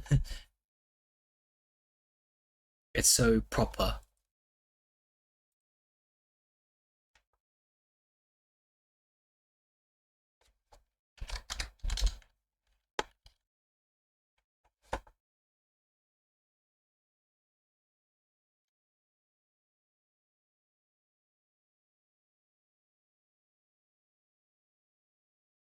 Then is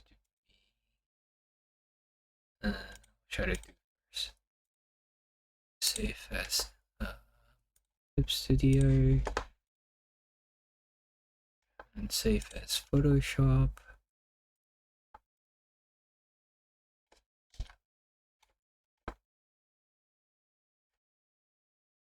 Then I can save this as the PNG.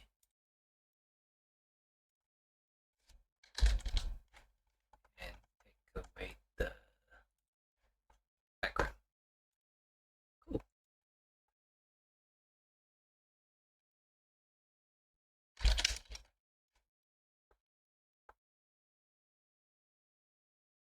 Alright.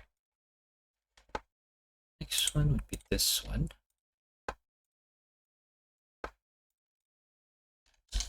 Let me upload the things first and then send it to the commissioner. Yeah.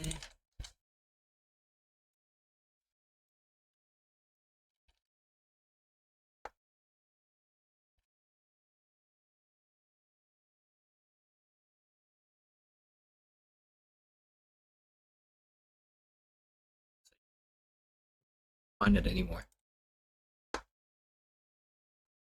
Okay.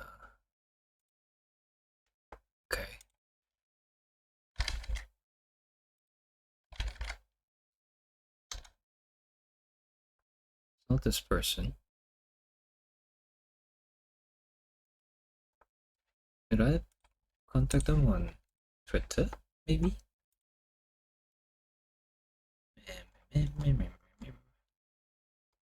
Ah, I did. Okay, cool.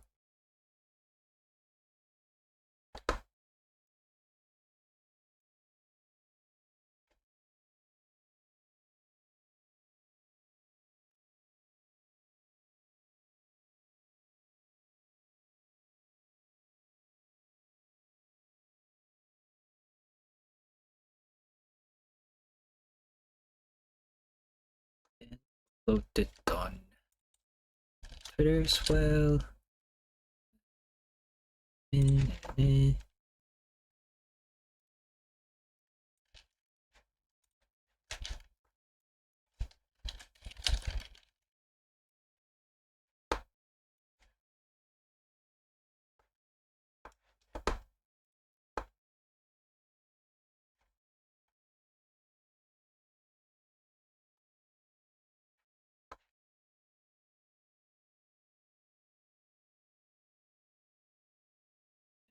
Blue Sky not loading.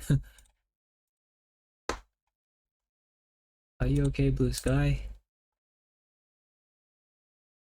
Hello. This remind me of the Super Robot pose. What is Super Robot?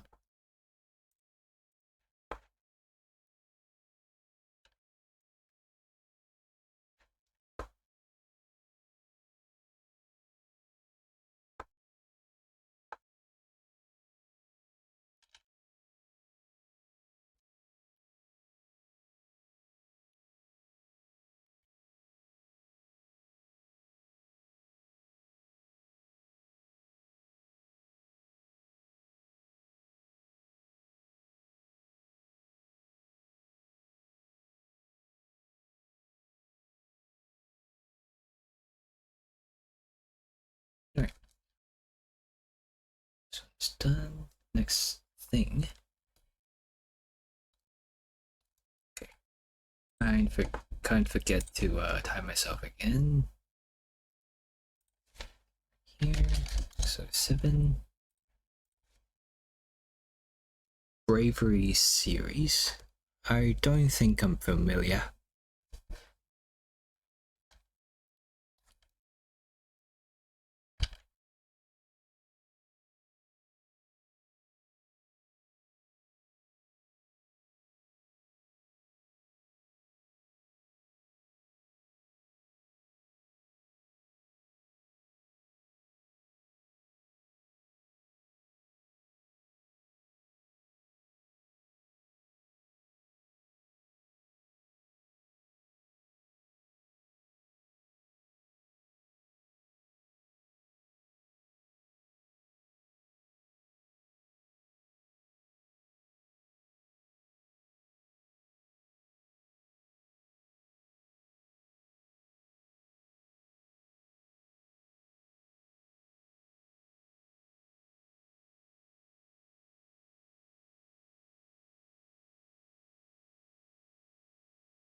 Okay. Kind of like Power Rangers. It is kind of like a meme post though, isn't it?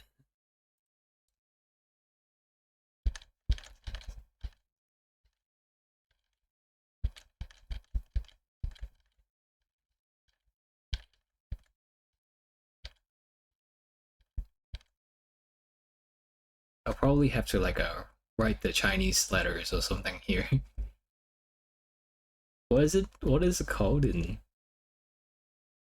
Pokemon? I'm so familiar with like a Pokemon in Chinese.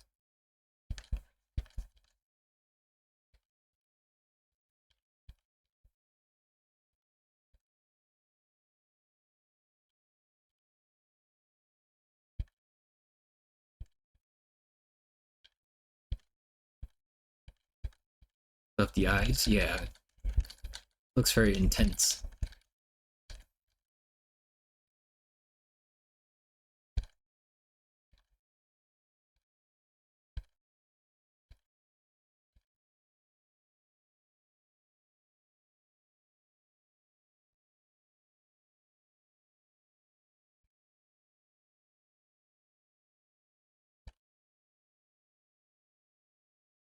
I'm pretty sure Bulbapedia would have what I need. Oh, it does. Cool. It actually does have a pretty interesting Chinese name. It'll be cool to actually add it to it. I don't know if like the I don't know if the commissioner would prefer this, but I think it's pretty cool. I'll give them a freebie for it.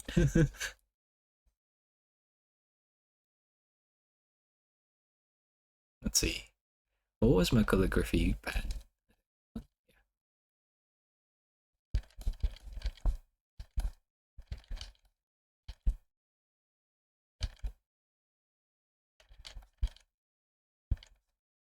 This is not a good calligraphy for Chinese though. How about this one? I don't know.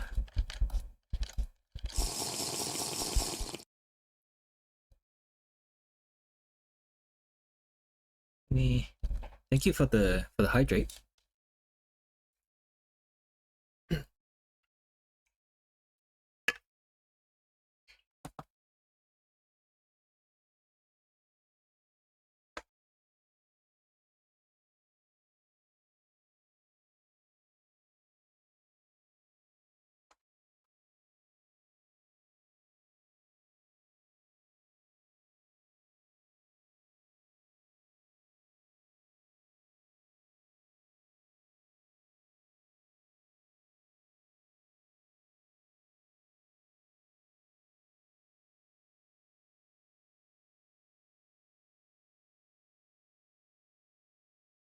I don't like any of these pens.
So like it doesn't link to the strokes, so it's very frustrating to write in these.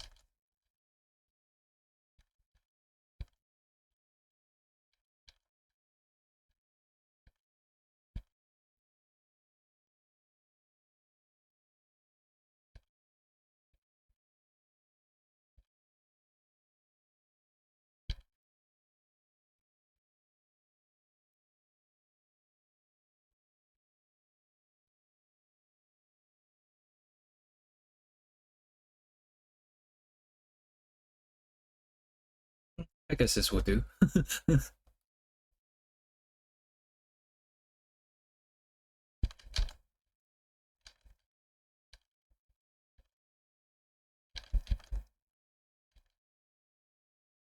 is what ceaseless edge is called in Chinese, apparently.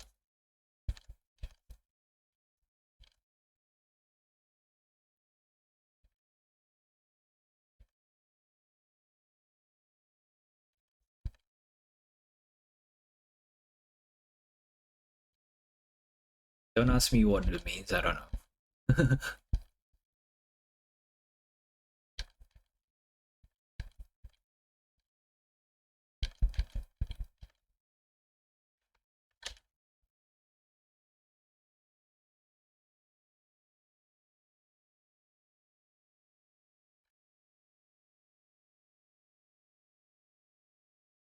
Oh, hello Katsu. Are you guys done with observation duty? Welcome, welcome everyone. Let me give you a shout out as well. Shout out.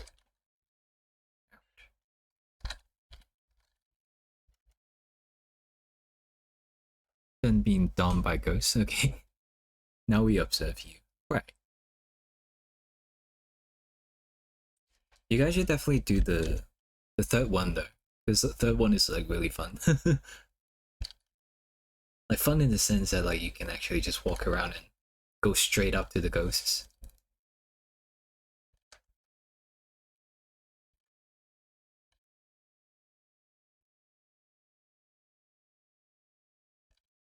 I'm gonna see if I can set up my VR set for it. It'll be interesting to see you play it in VR. It'll probably be a very different experience.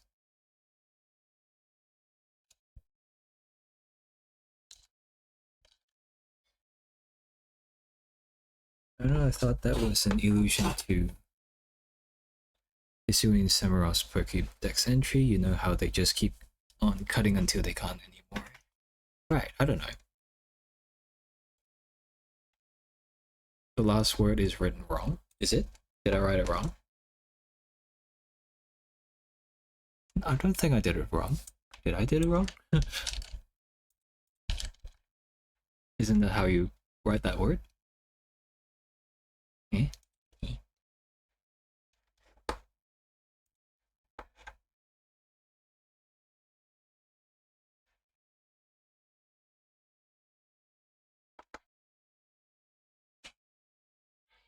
I mean, that's how it's written. Oh, actually, it does have another other part of it. It's no, I should write it on there too then.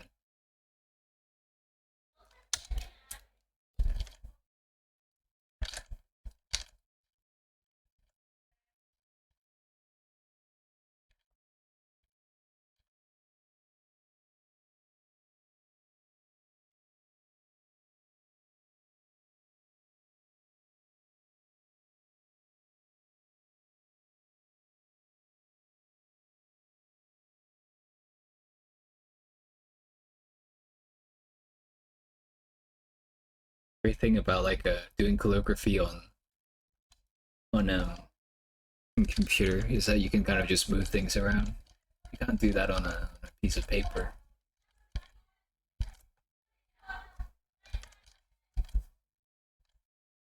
Bad thing is that like sometimes like you kind of link the strokes around with each other, but you can't really do that with computer stuff. They can't really emulate the strokes and stuff very well.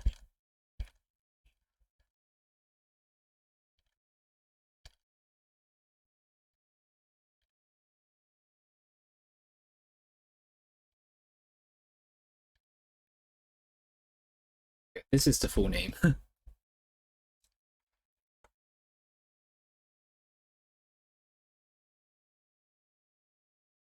Is it?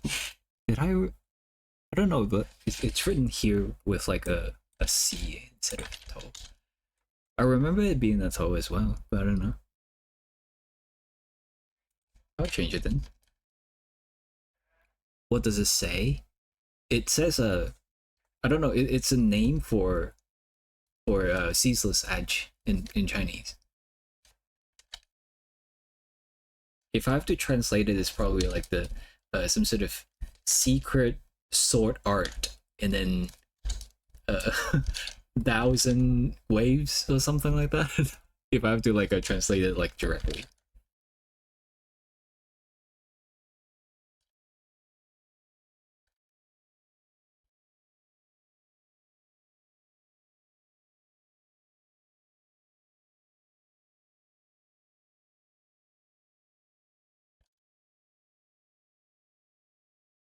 Very curious, yeah, but yeah, probably.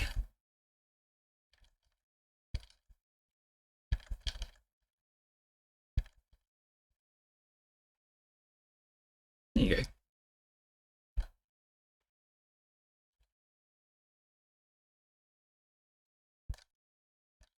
I don't know. This is interesting. It kind of adds a flair to it.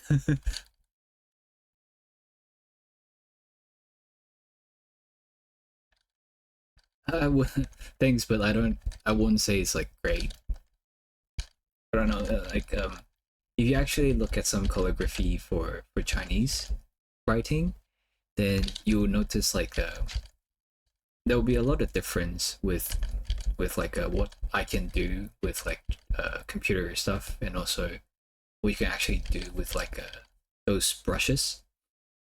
it's very different because like uh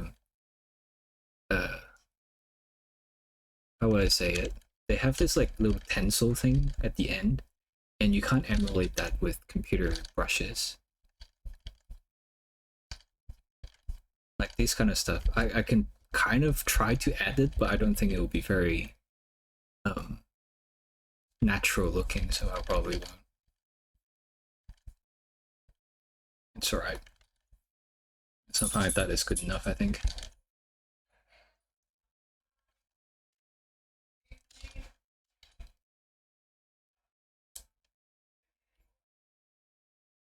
Yeah, there are some brushes that try to do it, but doesn't really do it well.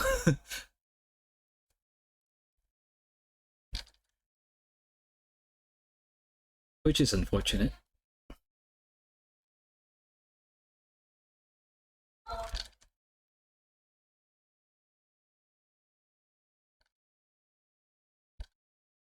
Yeah, digital media. Not much you could do about it.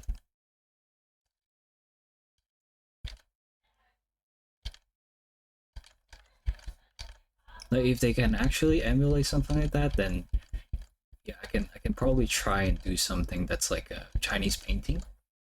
Um, there's like a lot of like very interesting things that you can do with that. There's like a lot of the time Chinese painting doesn't require you to fill in every spot of the canvas. Like sometimes it's actually preferred that you leave some white parts on the canvas. If I translate it directly, it's literally like just reserving white on the canvas. So what it means is like you want to leave some blank spaces on the canvas so that you can have your audience or like your how do you say it, like reader like kind of observe the art that you have done and then kind of like fill in the blank themselves. Like you don't necessarily have to like fill in everything. Like they can imagine it themselves. And this is kind of reflecting the Chinese like uh geography as well. Because like a lot of the times they have like mountains and lakes and stuff like that, and there'll be a lot of mist in the environment. And sometimes the blank spaces that you have left on the canvas, it kind of represents that. Um. Oh, hello, Dino Jean. Thank you for the follow.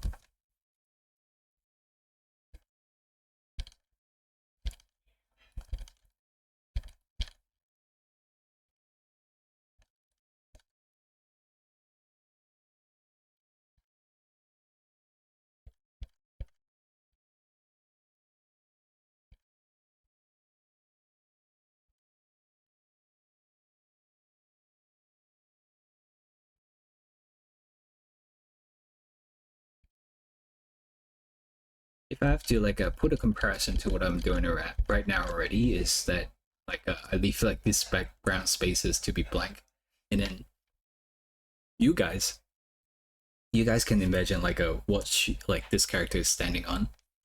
It's kind of like a similar idea.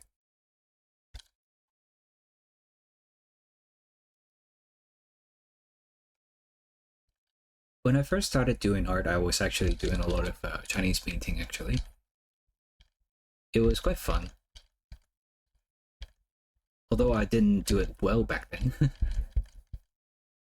Not well enough. I mean, I still painted a lot, and so some paintings are kind of good looking, but I was still at the point that I was just copying stuff.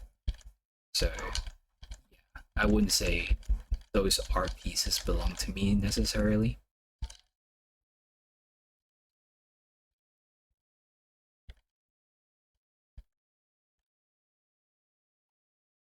I just checked by lore ceaseless edge sacrifice your shell. Does it? I didn't play Legend Arceus, so I wouldn't know.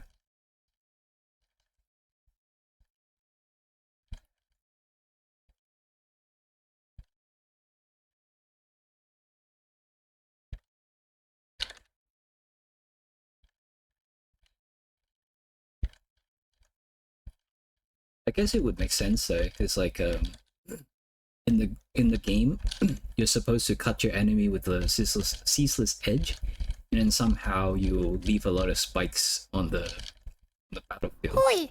I guess those spikes are supposed to be the broken shell, like broken shell sword or something.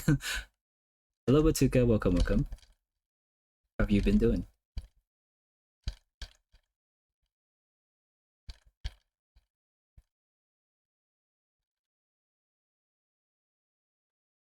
Yeah, attack with shell sword. The spell breaks and becomes spikes. Right, that makes sense.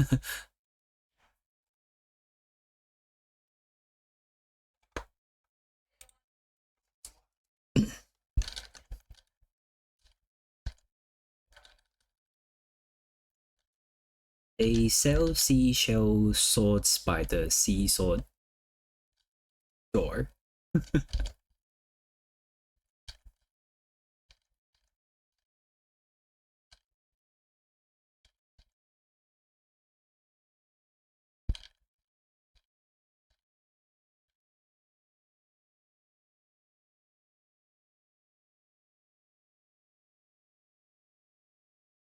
I think once I'm finished with this commission, it should be about dinner time for me.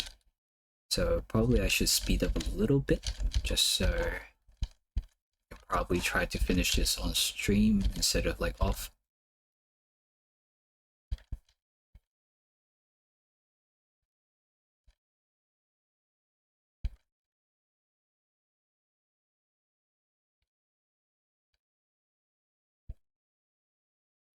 This is usually a pretty exciting time for me because like I'm working on this like this is the last piece for this batch, and so I can have like a fresh new batch to start. It's always fun to like see all these like new sketches done, just like exploring new ideas all over again.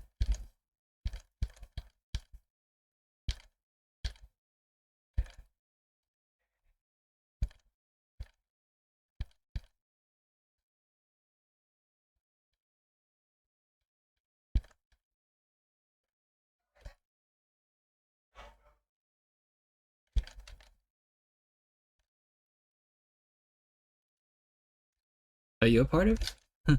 Are you a part of it? Have I came back to you yet or not? I'm still cutting away on my queue. Yeah, me too.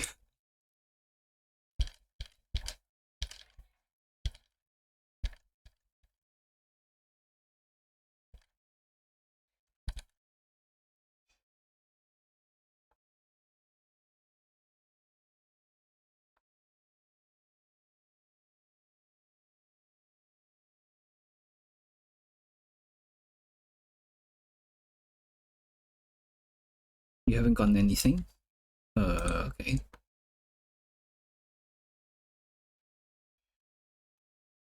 Wait, what did you fill in as your name? Cause I don't see your name here. And if I haven't approached you yet, then I don't think you're in the next batch.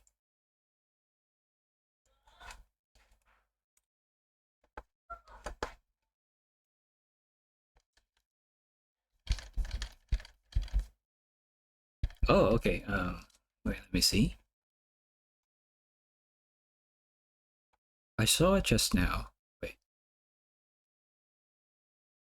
Oh, okay. Yeah, yeah. I've added you on Discord. Then perhaps I think I've already sent you a message. I don't know. What determines the batch size? Like how large is one? I usually do them in tens. I think it's like a good number for me to work on. Sometimes I do one batch for a month. Sometimes I do two. Usually I do two, but I don't know about February because like February is quite short. I don't know if I have enough days to actually go for like 20 of them. But we shall see. Drew a sketch page. Oh, okay, that's cool. What is the sketch page about?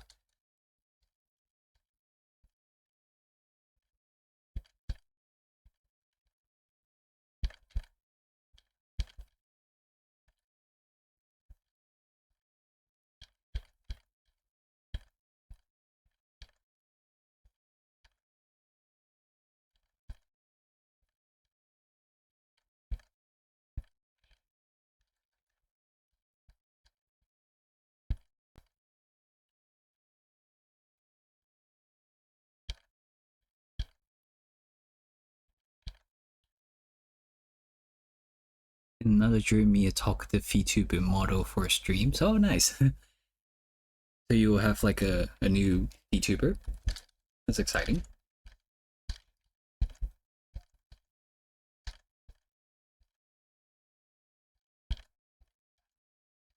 Sometimes I kind of wonder if like outsource this kind of stuff to other people as well.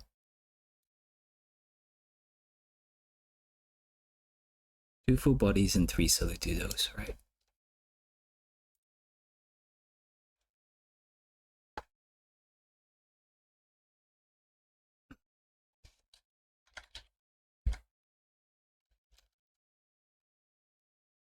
Let me double check, Komi.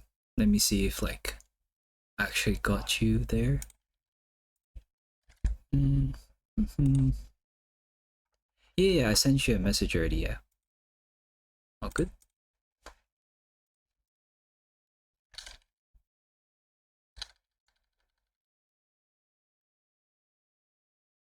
The fact that they both finished the arts today for me made my day, and I have a sense of rivalry to keep up with my skills.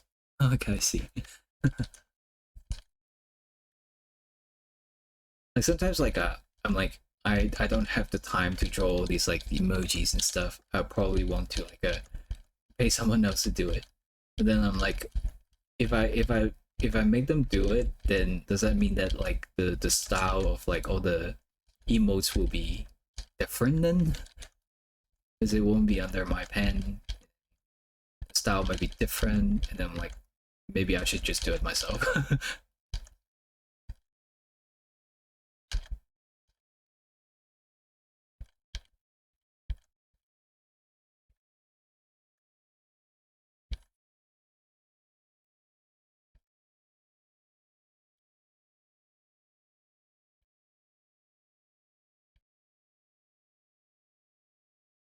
Duffy, what's up? Babe, come here. You go cut. Babe, babe, gimme, gimme. Good. Yay! He wants to play with the bone. At the thought as well, but on my end, it's better to have others with more experiences do the most for me while I work on my own work. Right. I kind of feel the same sometimes. Like I don't have a lot of like experience with emotes, but I was thinking like it's only an emote. Most of the time, it's only the head of my character, so I'm like, oh, okay, sure, I will do it.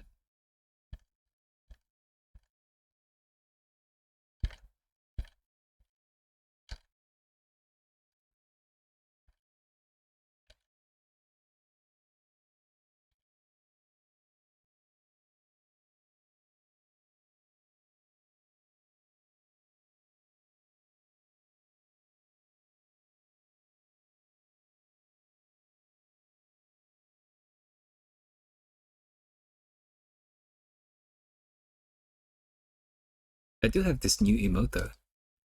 I quite like it because like I've been watching Spy X Family, and I don't know, it just I feel like it just fits my character, or like fits me as like a person. I mean, in the context of the anime, it's probably a little different. It's like Anya was doing it because like she was taught to do it, and she thought like by smiling it will make her feel more like a grown up or something. But for me, I just kind of see it as like it's a it's a stupid laugh. It's like like being the menace.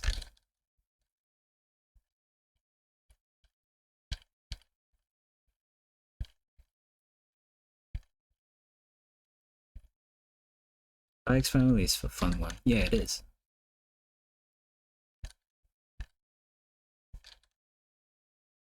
I also played Party Animals again recently and saw they added a koala named Kola. Oh, they did? Okay.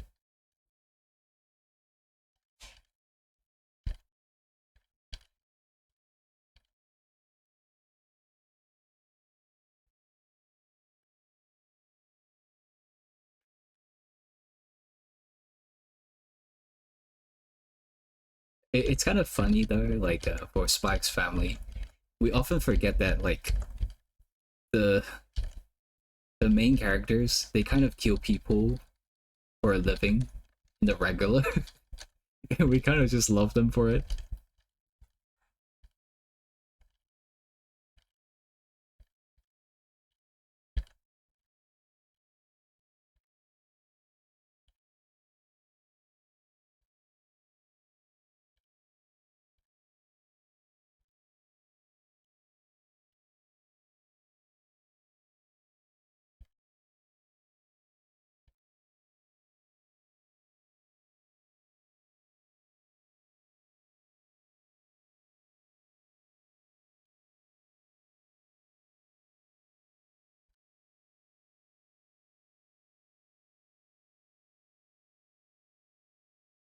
Actually, for Tales of Elysium, uh, one of the characters, like new characters that we're adding to Volume 3, like to me, I have like a lot of like heavy influences from your that I use for this new character. I'm very excited to draw her.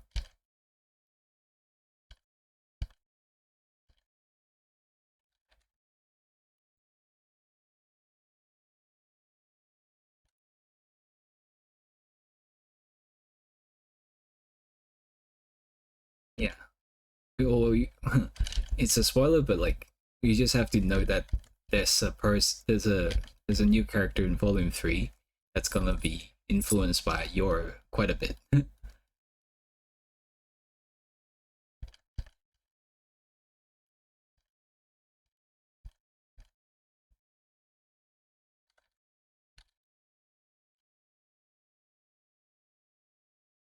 I mean, I kind of like planned it to be that way before already, before I even like checked out Spy X Family.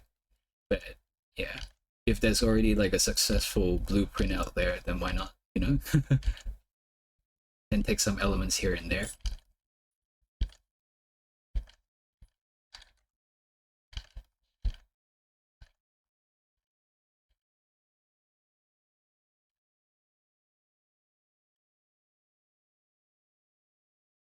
Of course, it's gonna be like different in the context of like different worlds. But yeah, you can like if you know, you know, you can definitely see the influences.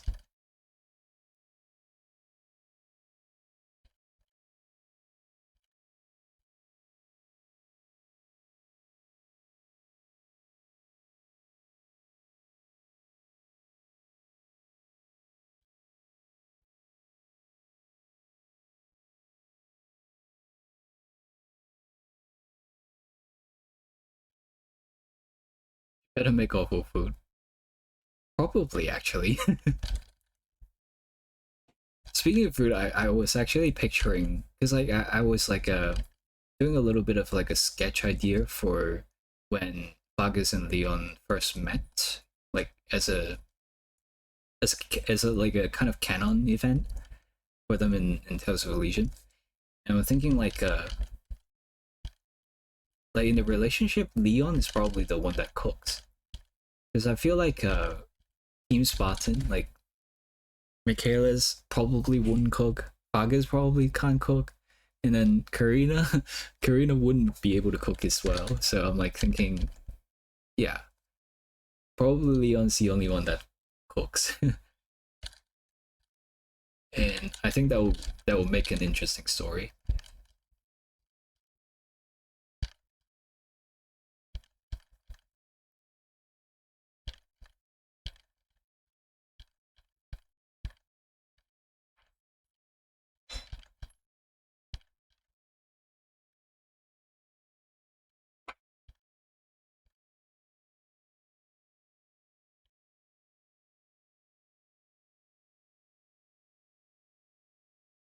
Tapi, I mean, hello, Dad. Hello. Be, give me, if, be, be, be, be, good boy. Yeah.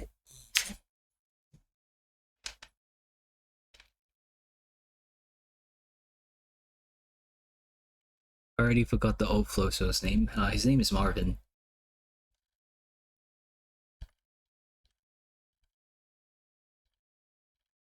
Don't worry, most of the time I don't remember their names as well. I'm horrible at names in general.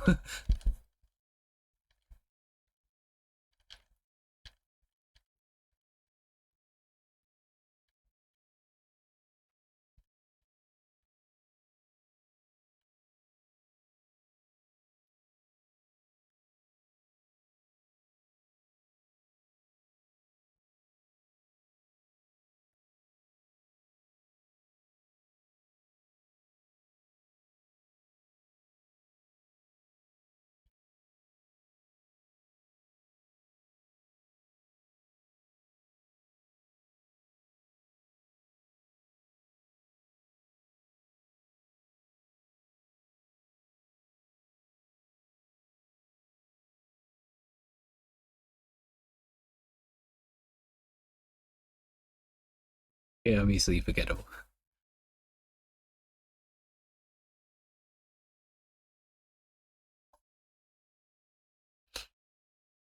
I mean, sure, his character arc could be sad, but he got a very happy ending.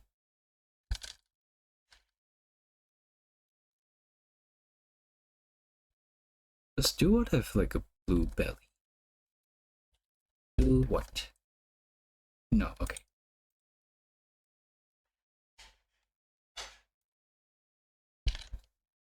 I forgot he did.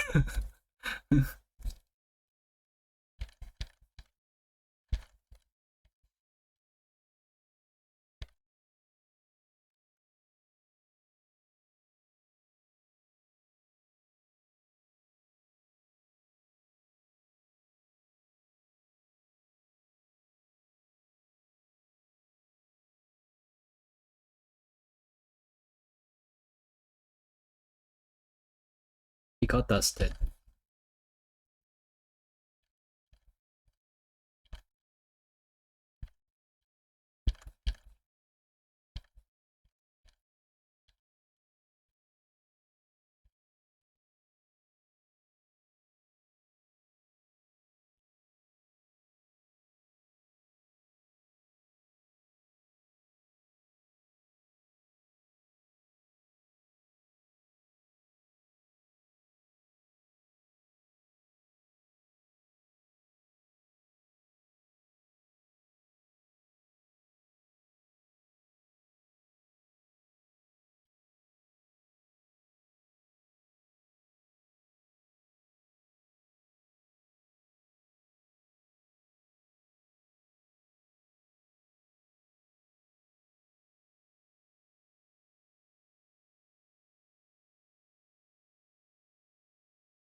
Now that I'm looking at the Chinese characters, they seem a little slanted.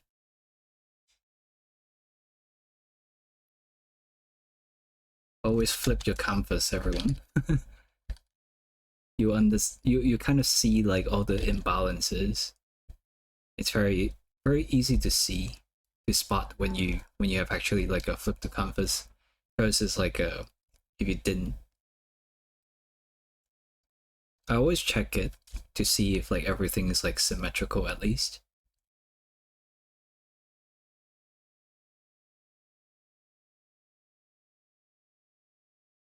I don't want to flip canvas.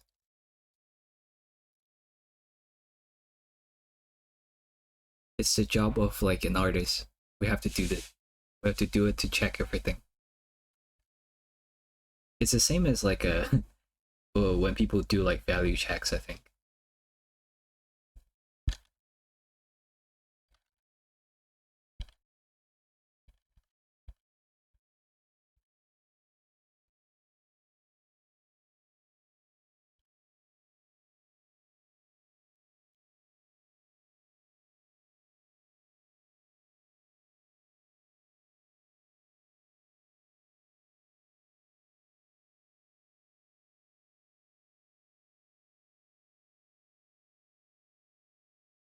I only do it when I make sure I have my soul and liquefy tool ready, right? Yeah. If you do it, then you wouldn't have like the same problem as Sprigatito official art. Do I still have the edits here? I don't remember. Let's see. I tried to fix their official art. No, I didn't. I didn't save a copy. Oh well. Is it imbalanced? I'll show you right now.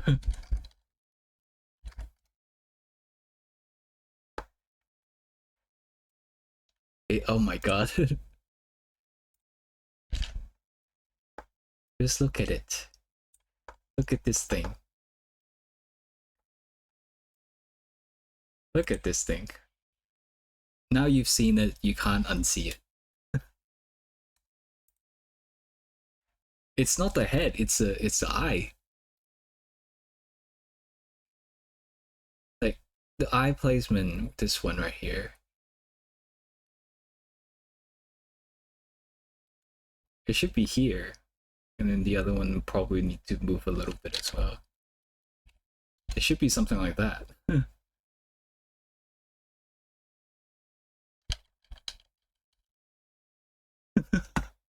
It looks so weird. Same thing can be said to what's that called? Watro. There you go. Let me show you that one as well. I've also did an edit for that one. See this one?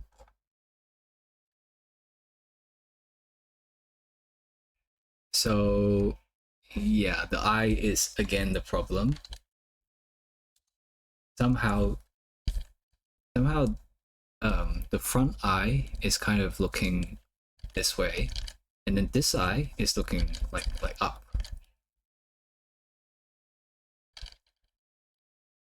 This one, yeah. I mean, Watro is not as bad as Sprigatito, but it still needs like an edit of sort. So it could be a little bit bigger, so something like around here.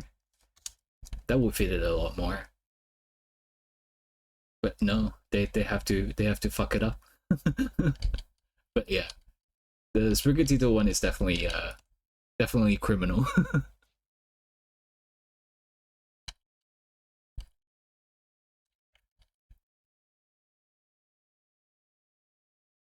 So yes, what is the moral of the story, everyone? If you're an artist, please flip your canvas and do your checks. We have to learn our lesson from Pokemon, okay?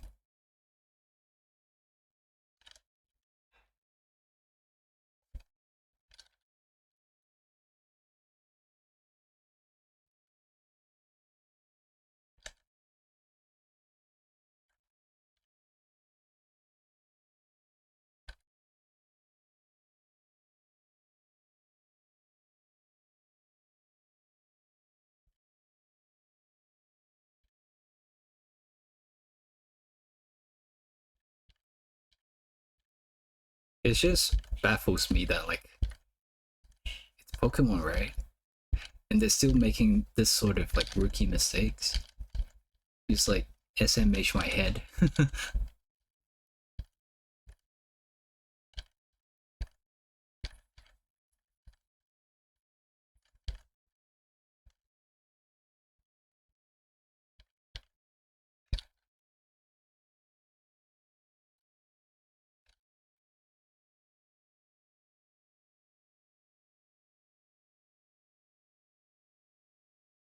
And when I flip the canvas, the sketch looks good both way. That's great then. You still have to check it though.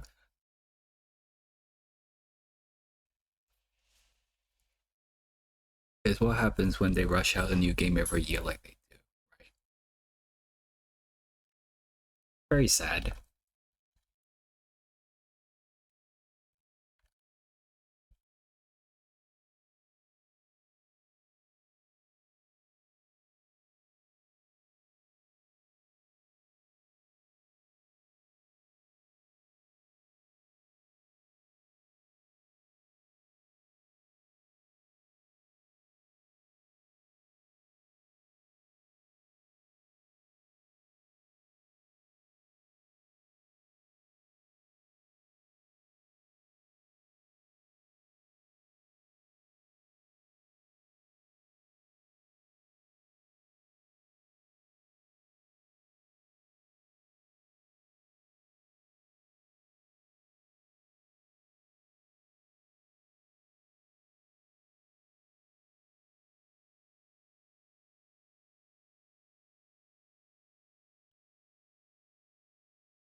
If they make a new Legends game, what do you guys like? What would you guys like to see for a new form or like the starters? You know how we have like Hisui and Samurott. Uh, what's the other one? Decidueye. You know, it's that Typhlosion. Like, what other three starters would you like to see a different form of?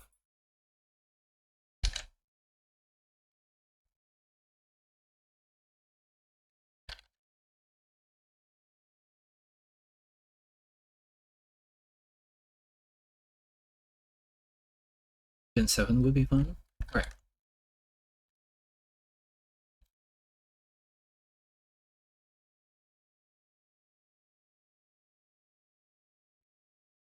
Never played the first one and the last.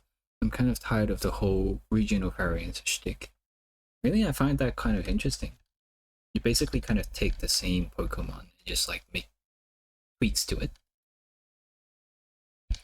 Like whether it's successful sometimes, like I mean, we will have to be the judge for that, but yeah.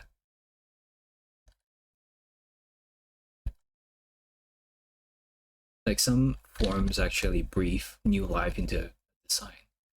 Um, the reason the reason one that I would think about would be tentacle and the screw. It's like I really like Toad Screw and Toad Screw. Like I don't care about Tentacle and Tentacool at all, but I really like Toad Screw and Toad Screw. I think that's in that sense. I think they are like a successful like a regional variant.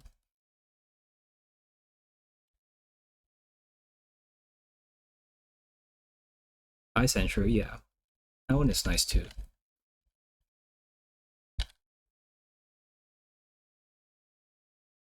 Bucket Benetton.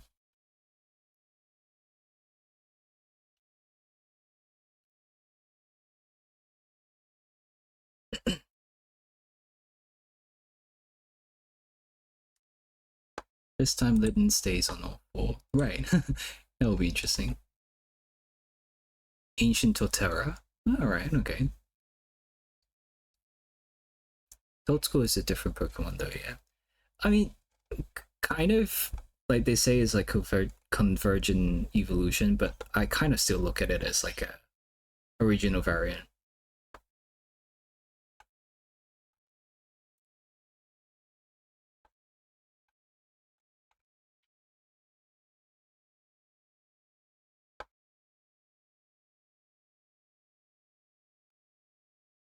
if the next Legend Arceus would be in Johto, I can see a lot of like a more oriental kind of design.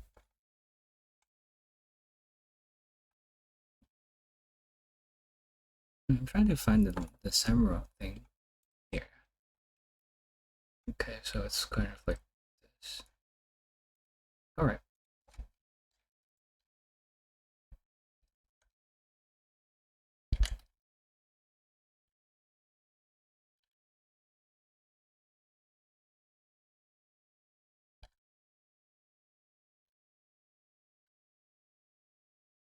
So the boy? Oh, you mean this one? Yeah, it's unbalanced sort of stuff.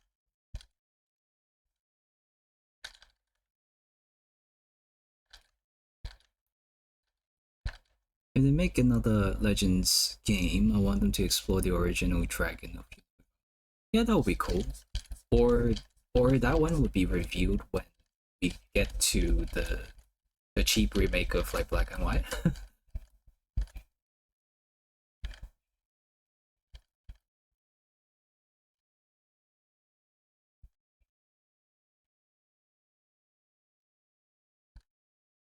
I made that so long ago.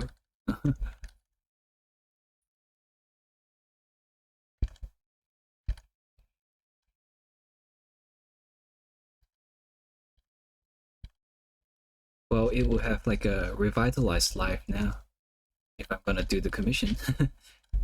Let's see what I can come up with that one.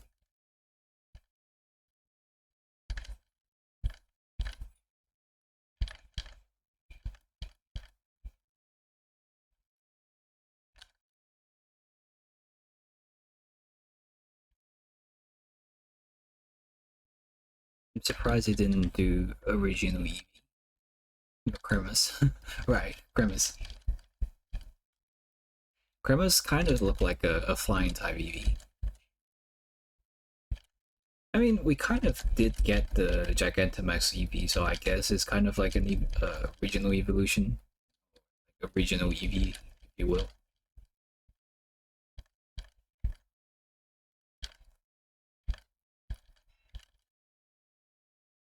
Thank you for the follow, Buddles. Welcome.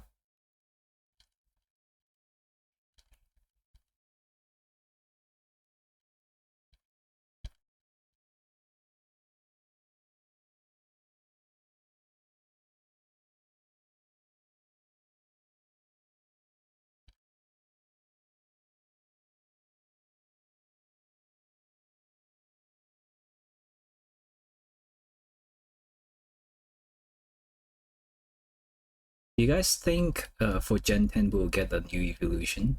And if so, which evolution type are you guys most excited about? I'm very interested in seeing like what a ghost type Eevee would look like.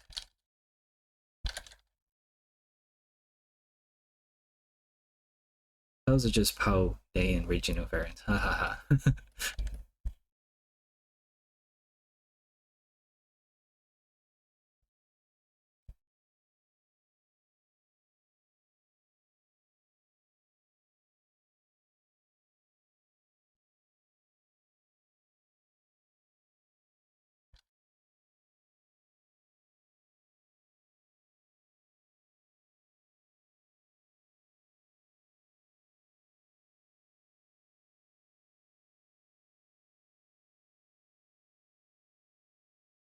Ghost type Eevee only happens while letting the feign in battle many times, so the spirit haunts you.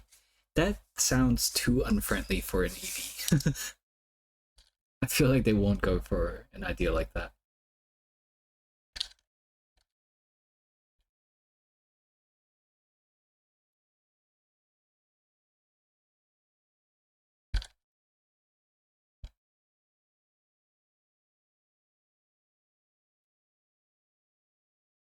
We have to remember that if it's Eevee, we have to make it like marketable. So nothing like a haunted Eevee. I don't think it will work.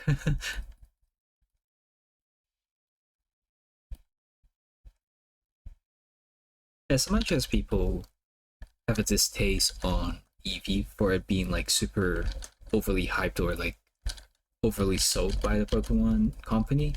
I think there's an art to it, like to make a marketable design, but like just making something that's solely for like selling merches and stuff. How can you make it so that it's like lovable still, but you still have to hard sell it?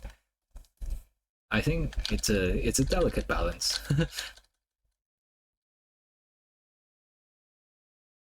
Dragon type EV, right? What would you call it? Nymphian? Wait, Nymphian? No, Nymphian is more. It feels more like a fairy type.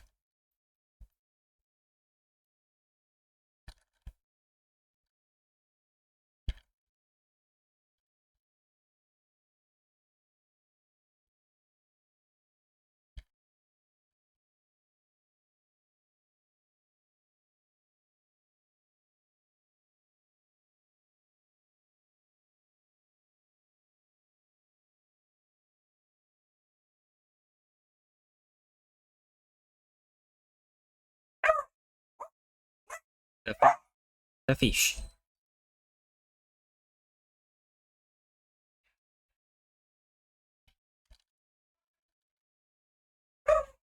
Yeah, fierce one would be Dragon.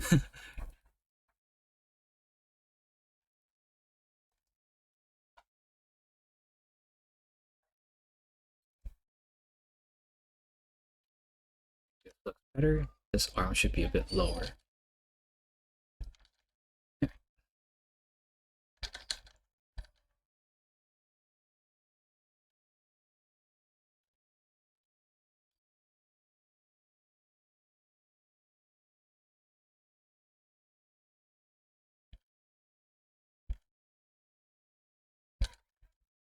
Purple eyes.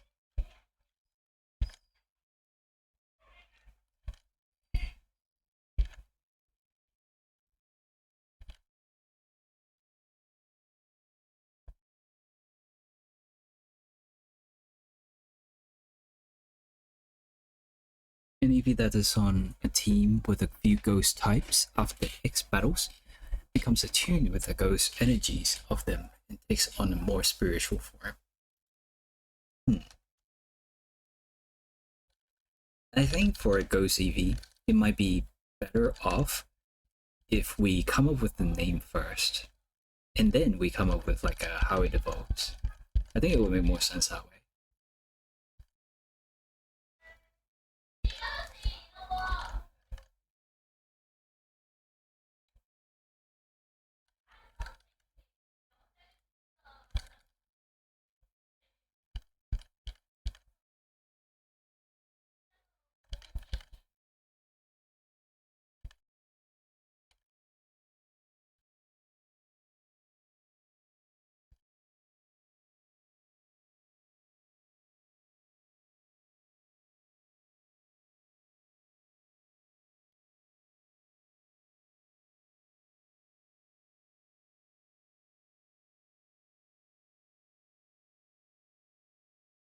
Rock EV with rock candy. We kind of already have rock candy though. We have what is it called again? Medium meteor.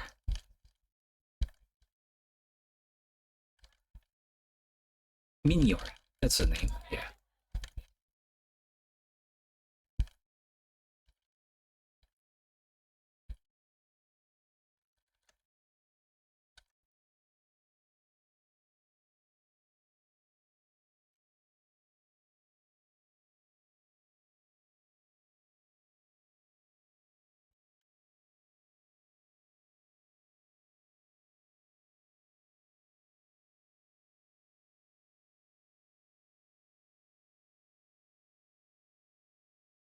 Eyes look really good.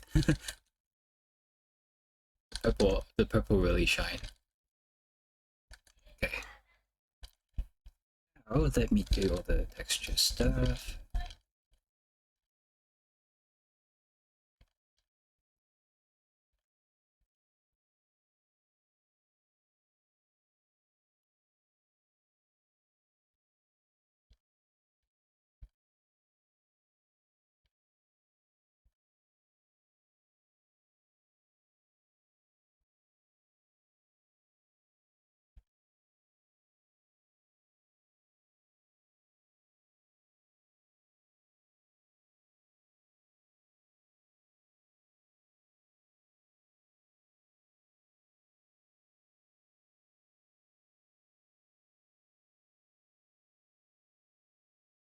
I saw Wiglet blush in real life, and it was like, this is so sus, right? I can imagine that. Yeah. How long was it though?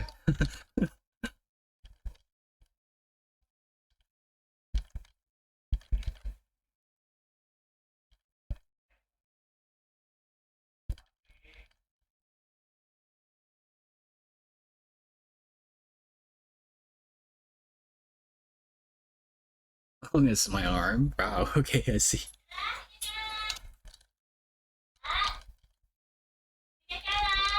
Effie. Go, go, go. There you go. Effie's going out for a walk.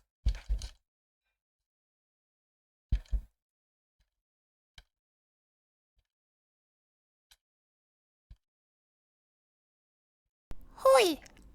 Oi!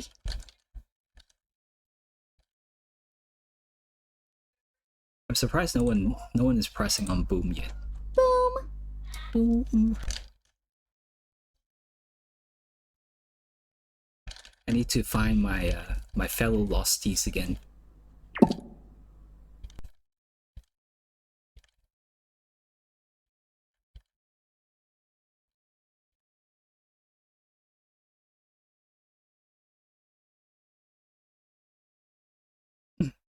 Have you seen how Mousehold sounds like in the anime? No, I haven't.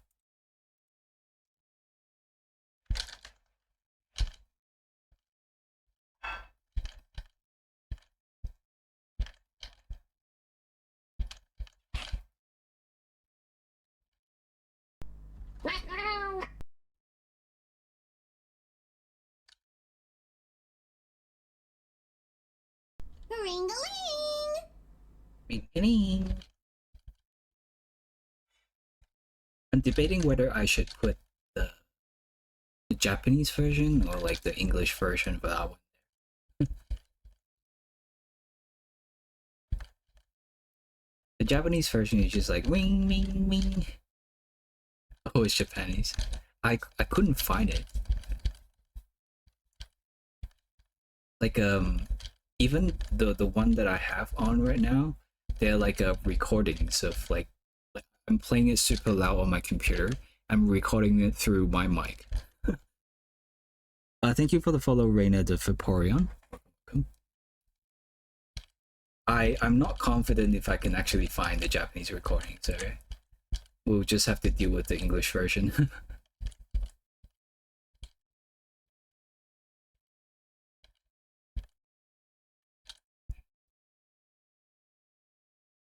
Poison yourself. But it was lost the touch. Like it's not the same.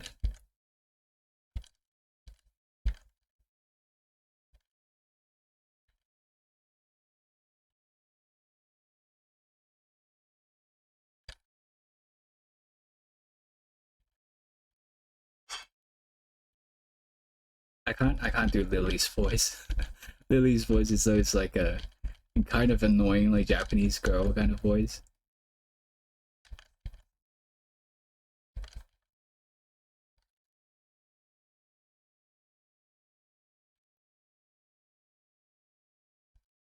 If DMU denies. Okay, I'll have a look.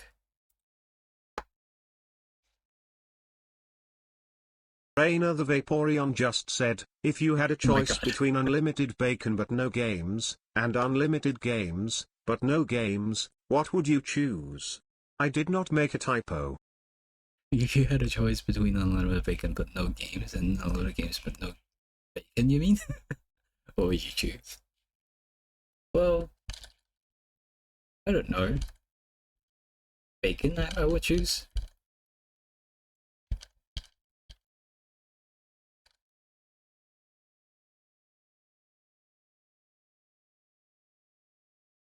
Yeah, it was tender mouse nice.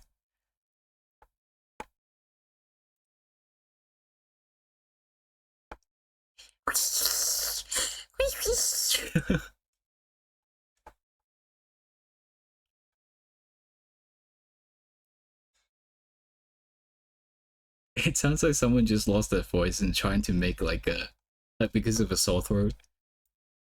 and then I try to make some noise or something.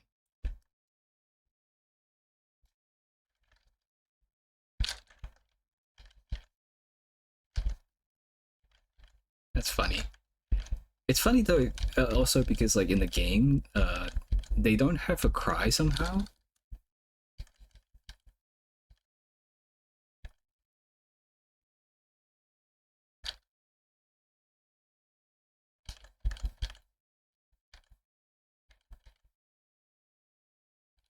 I don't know if it's bugged or anything.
I don't think in real life mice sound that way.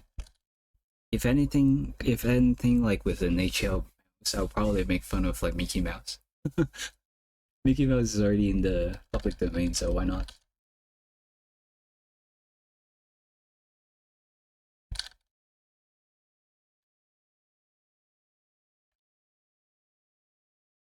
You. Hello everyone, welcome to my stream. Oh. But that's bordering into like Elmo territory.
I don't think I have time to finish the whole picture before I have to go to dinner, so I'll probably finish like shading it a little bit.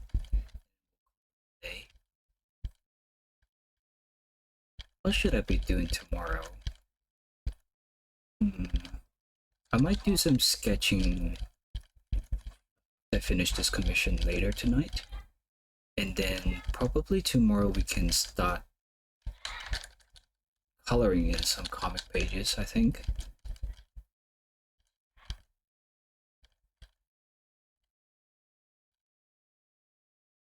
Hello, Skybeat. Perfect timing. Yeah, I'm not quite finishing right now, so yeah. you can still we can still hang out for a little bit more.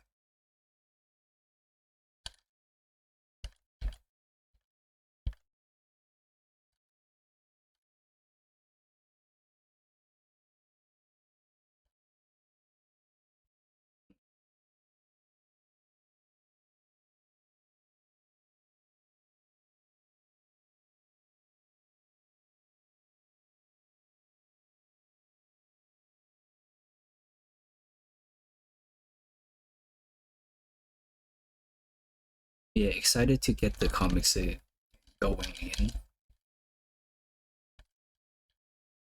I think like with the new schedule that I've placed on the Patreon and also the comic in general, I think we'll enjoy like a faster update for, I mean, especially for the patrons, I think.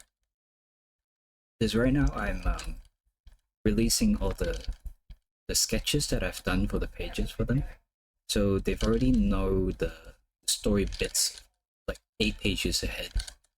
I might give them more, and then I'll slowly finish and color them, and then I'll put them, of course, on Patreon first, and probably wait a few days before it matches with the release schedule for the public.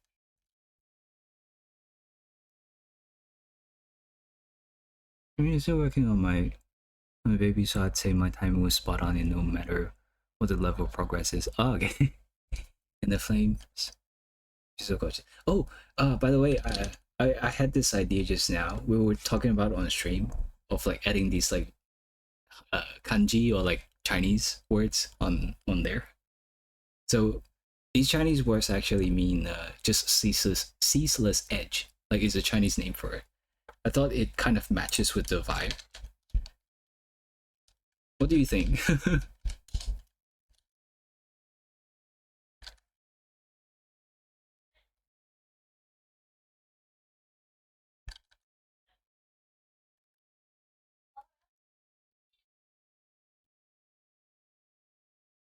It gives off this like a like secret technique kind of vibe.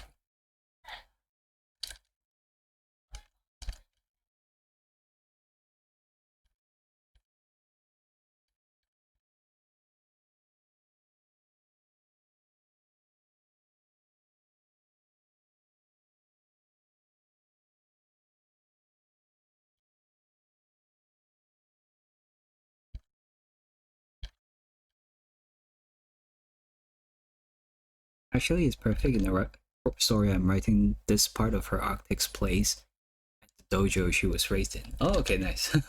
I see.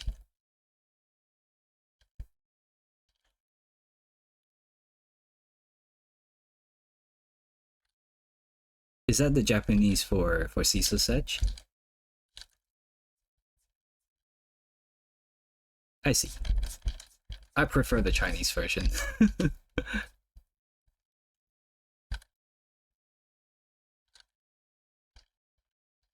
I mean, even if it's Japanese, they'll probably write the kanji version, right? So, yeah, I think this just looks better.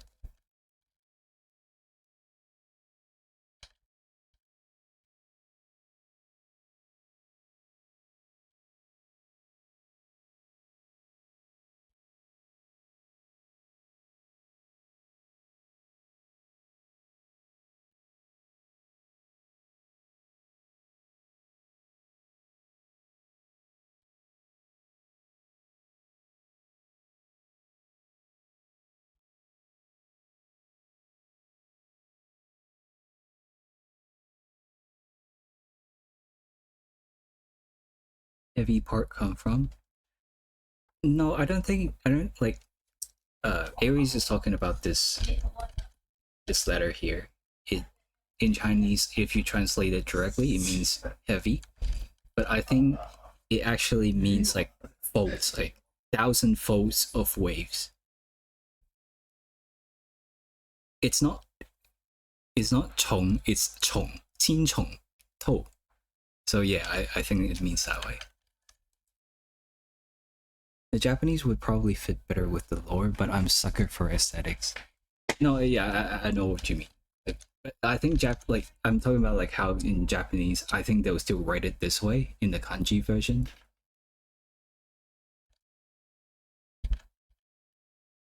You know how like all those secret techniques and on stuff like for the anime, they always write it in kanji. It just looks cooler. So I think it still matches.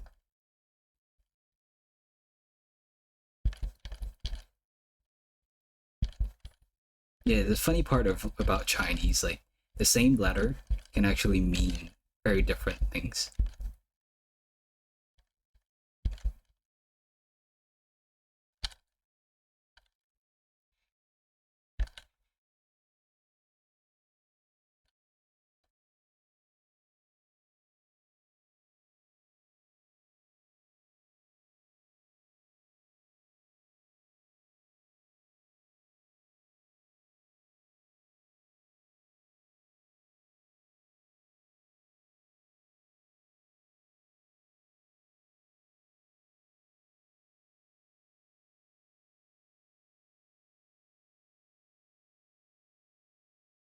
I don't know if I have time still, but I'll try to shade however much I could. I think we're still waiting for my uncle to arrive, so I probably still have a little bit of time before we have to end the stream.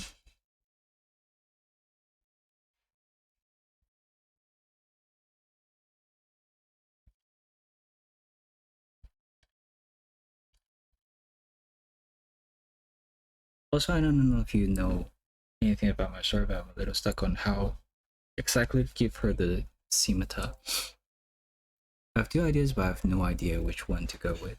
Okay.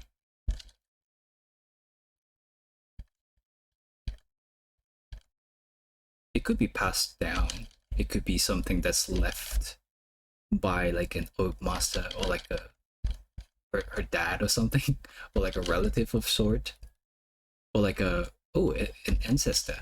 Because like the Hisuian samurais are supposed to be like from a long time ago, right?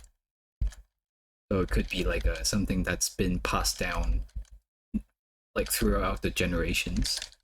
That could be interesting.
I guess it like ultimately it just like depends on which one gives more emotional beats. And it's really just up to you how like you write the story, I think.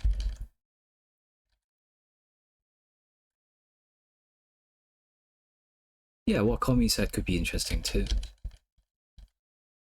It could be like adorned in like a container of sort that's supposed to be what is left for from her father or something, or like an ancestor of sort. I don't know.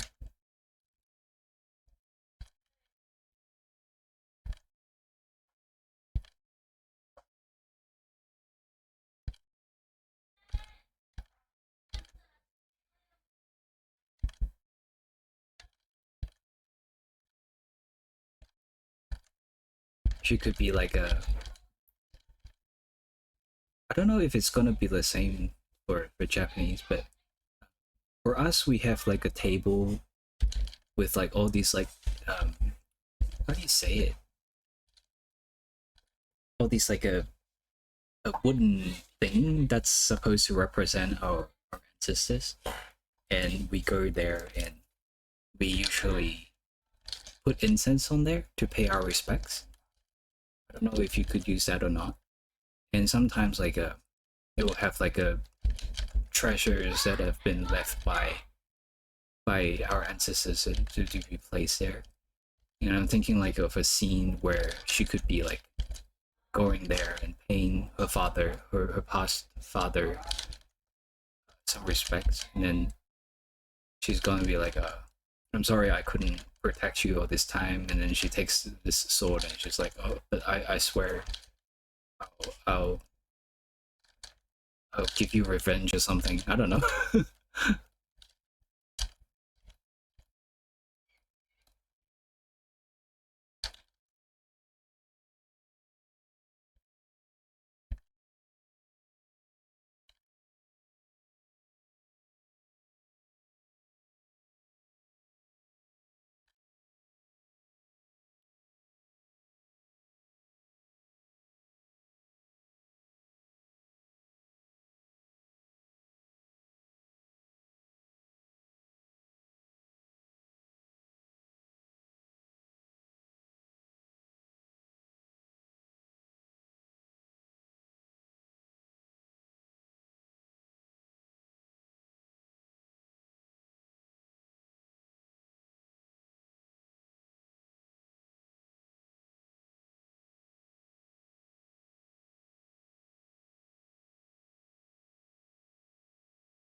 Yeah, then that will probably like fit with the story even more.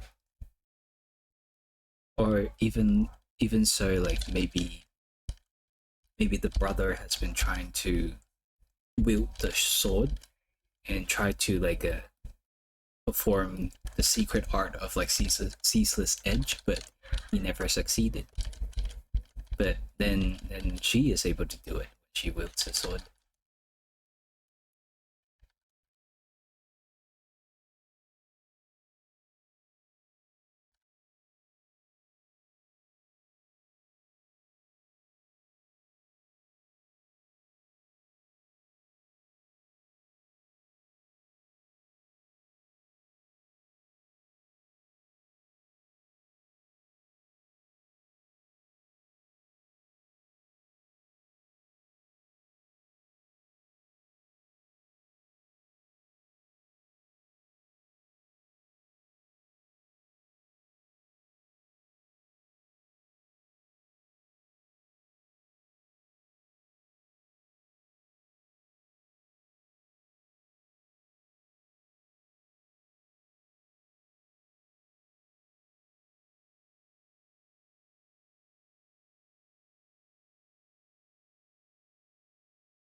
Thank you for the follow, Holo. ¿Cómo estás?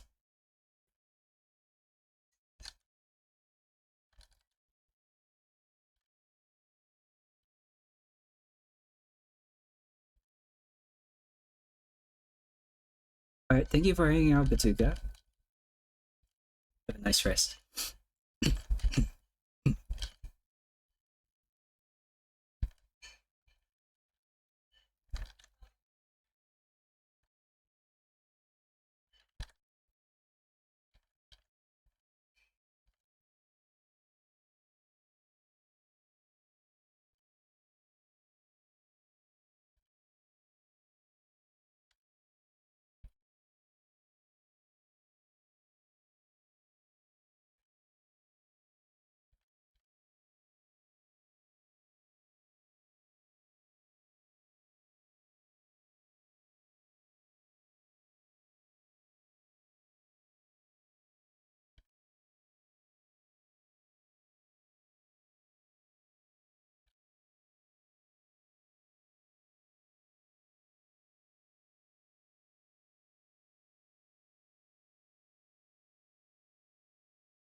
No, it won't be my turn.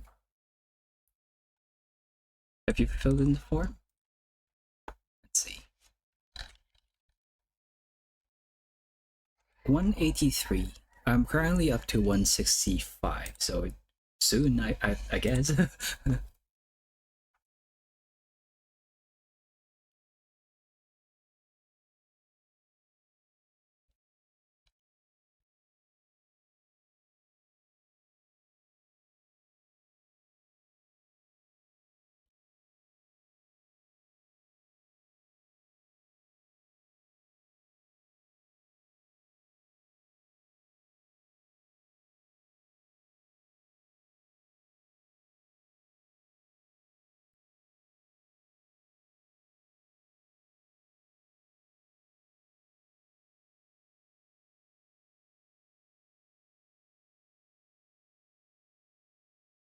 Does it mean that she's gonna have like an extra blade?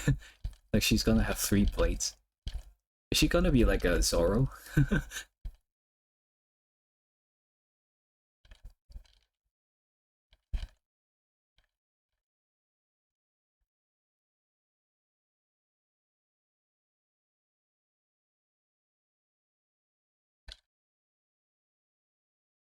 One can never have too many.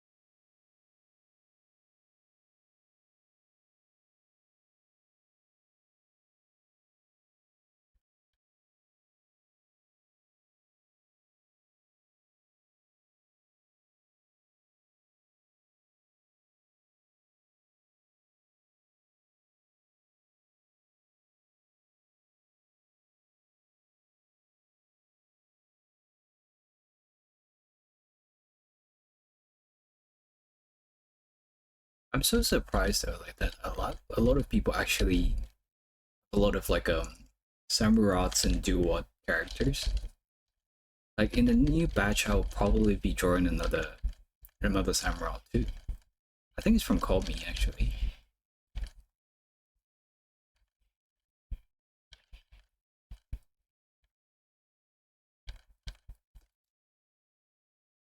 I always thought people didn't really like Samurai's design, and that's why I'm quite surprised to see like there's so many Samurai characters out there with swords. Probably, yeah.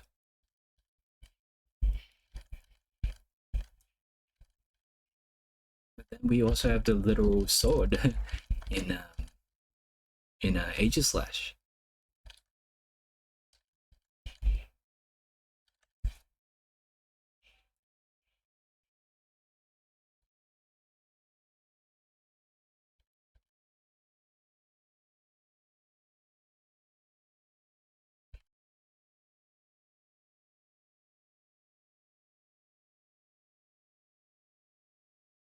You can't say that, Sky Pete. Not in today's like climate.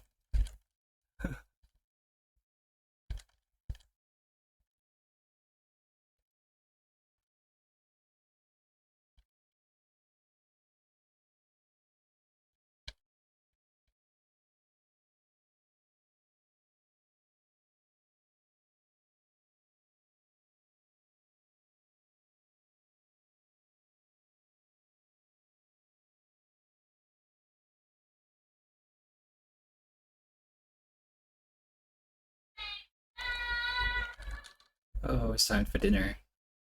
Let me try to get it done.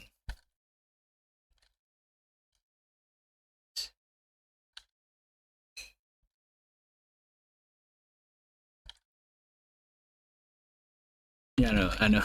I'm just like joking. Don't worry about it too much.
I want the eyes to be. So let's add a little bit of glare on that.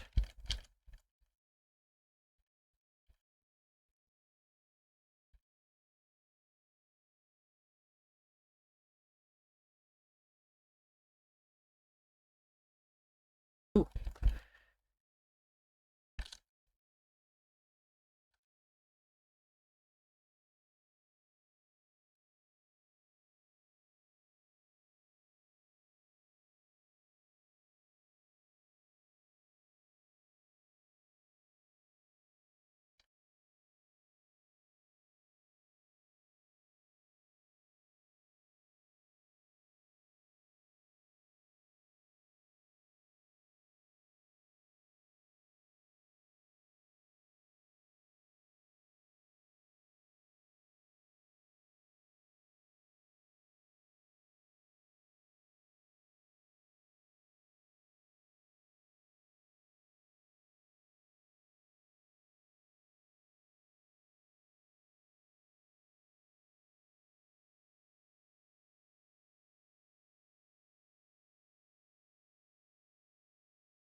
I'll probably have to finish it off screen.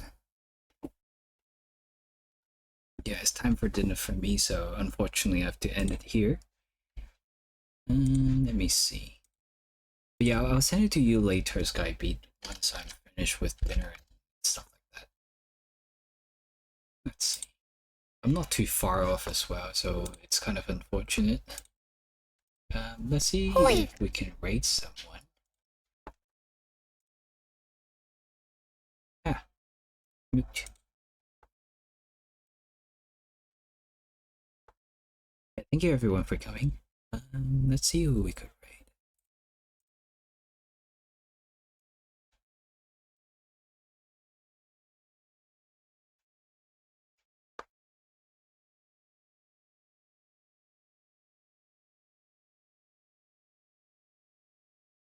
Me.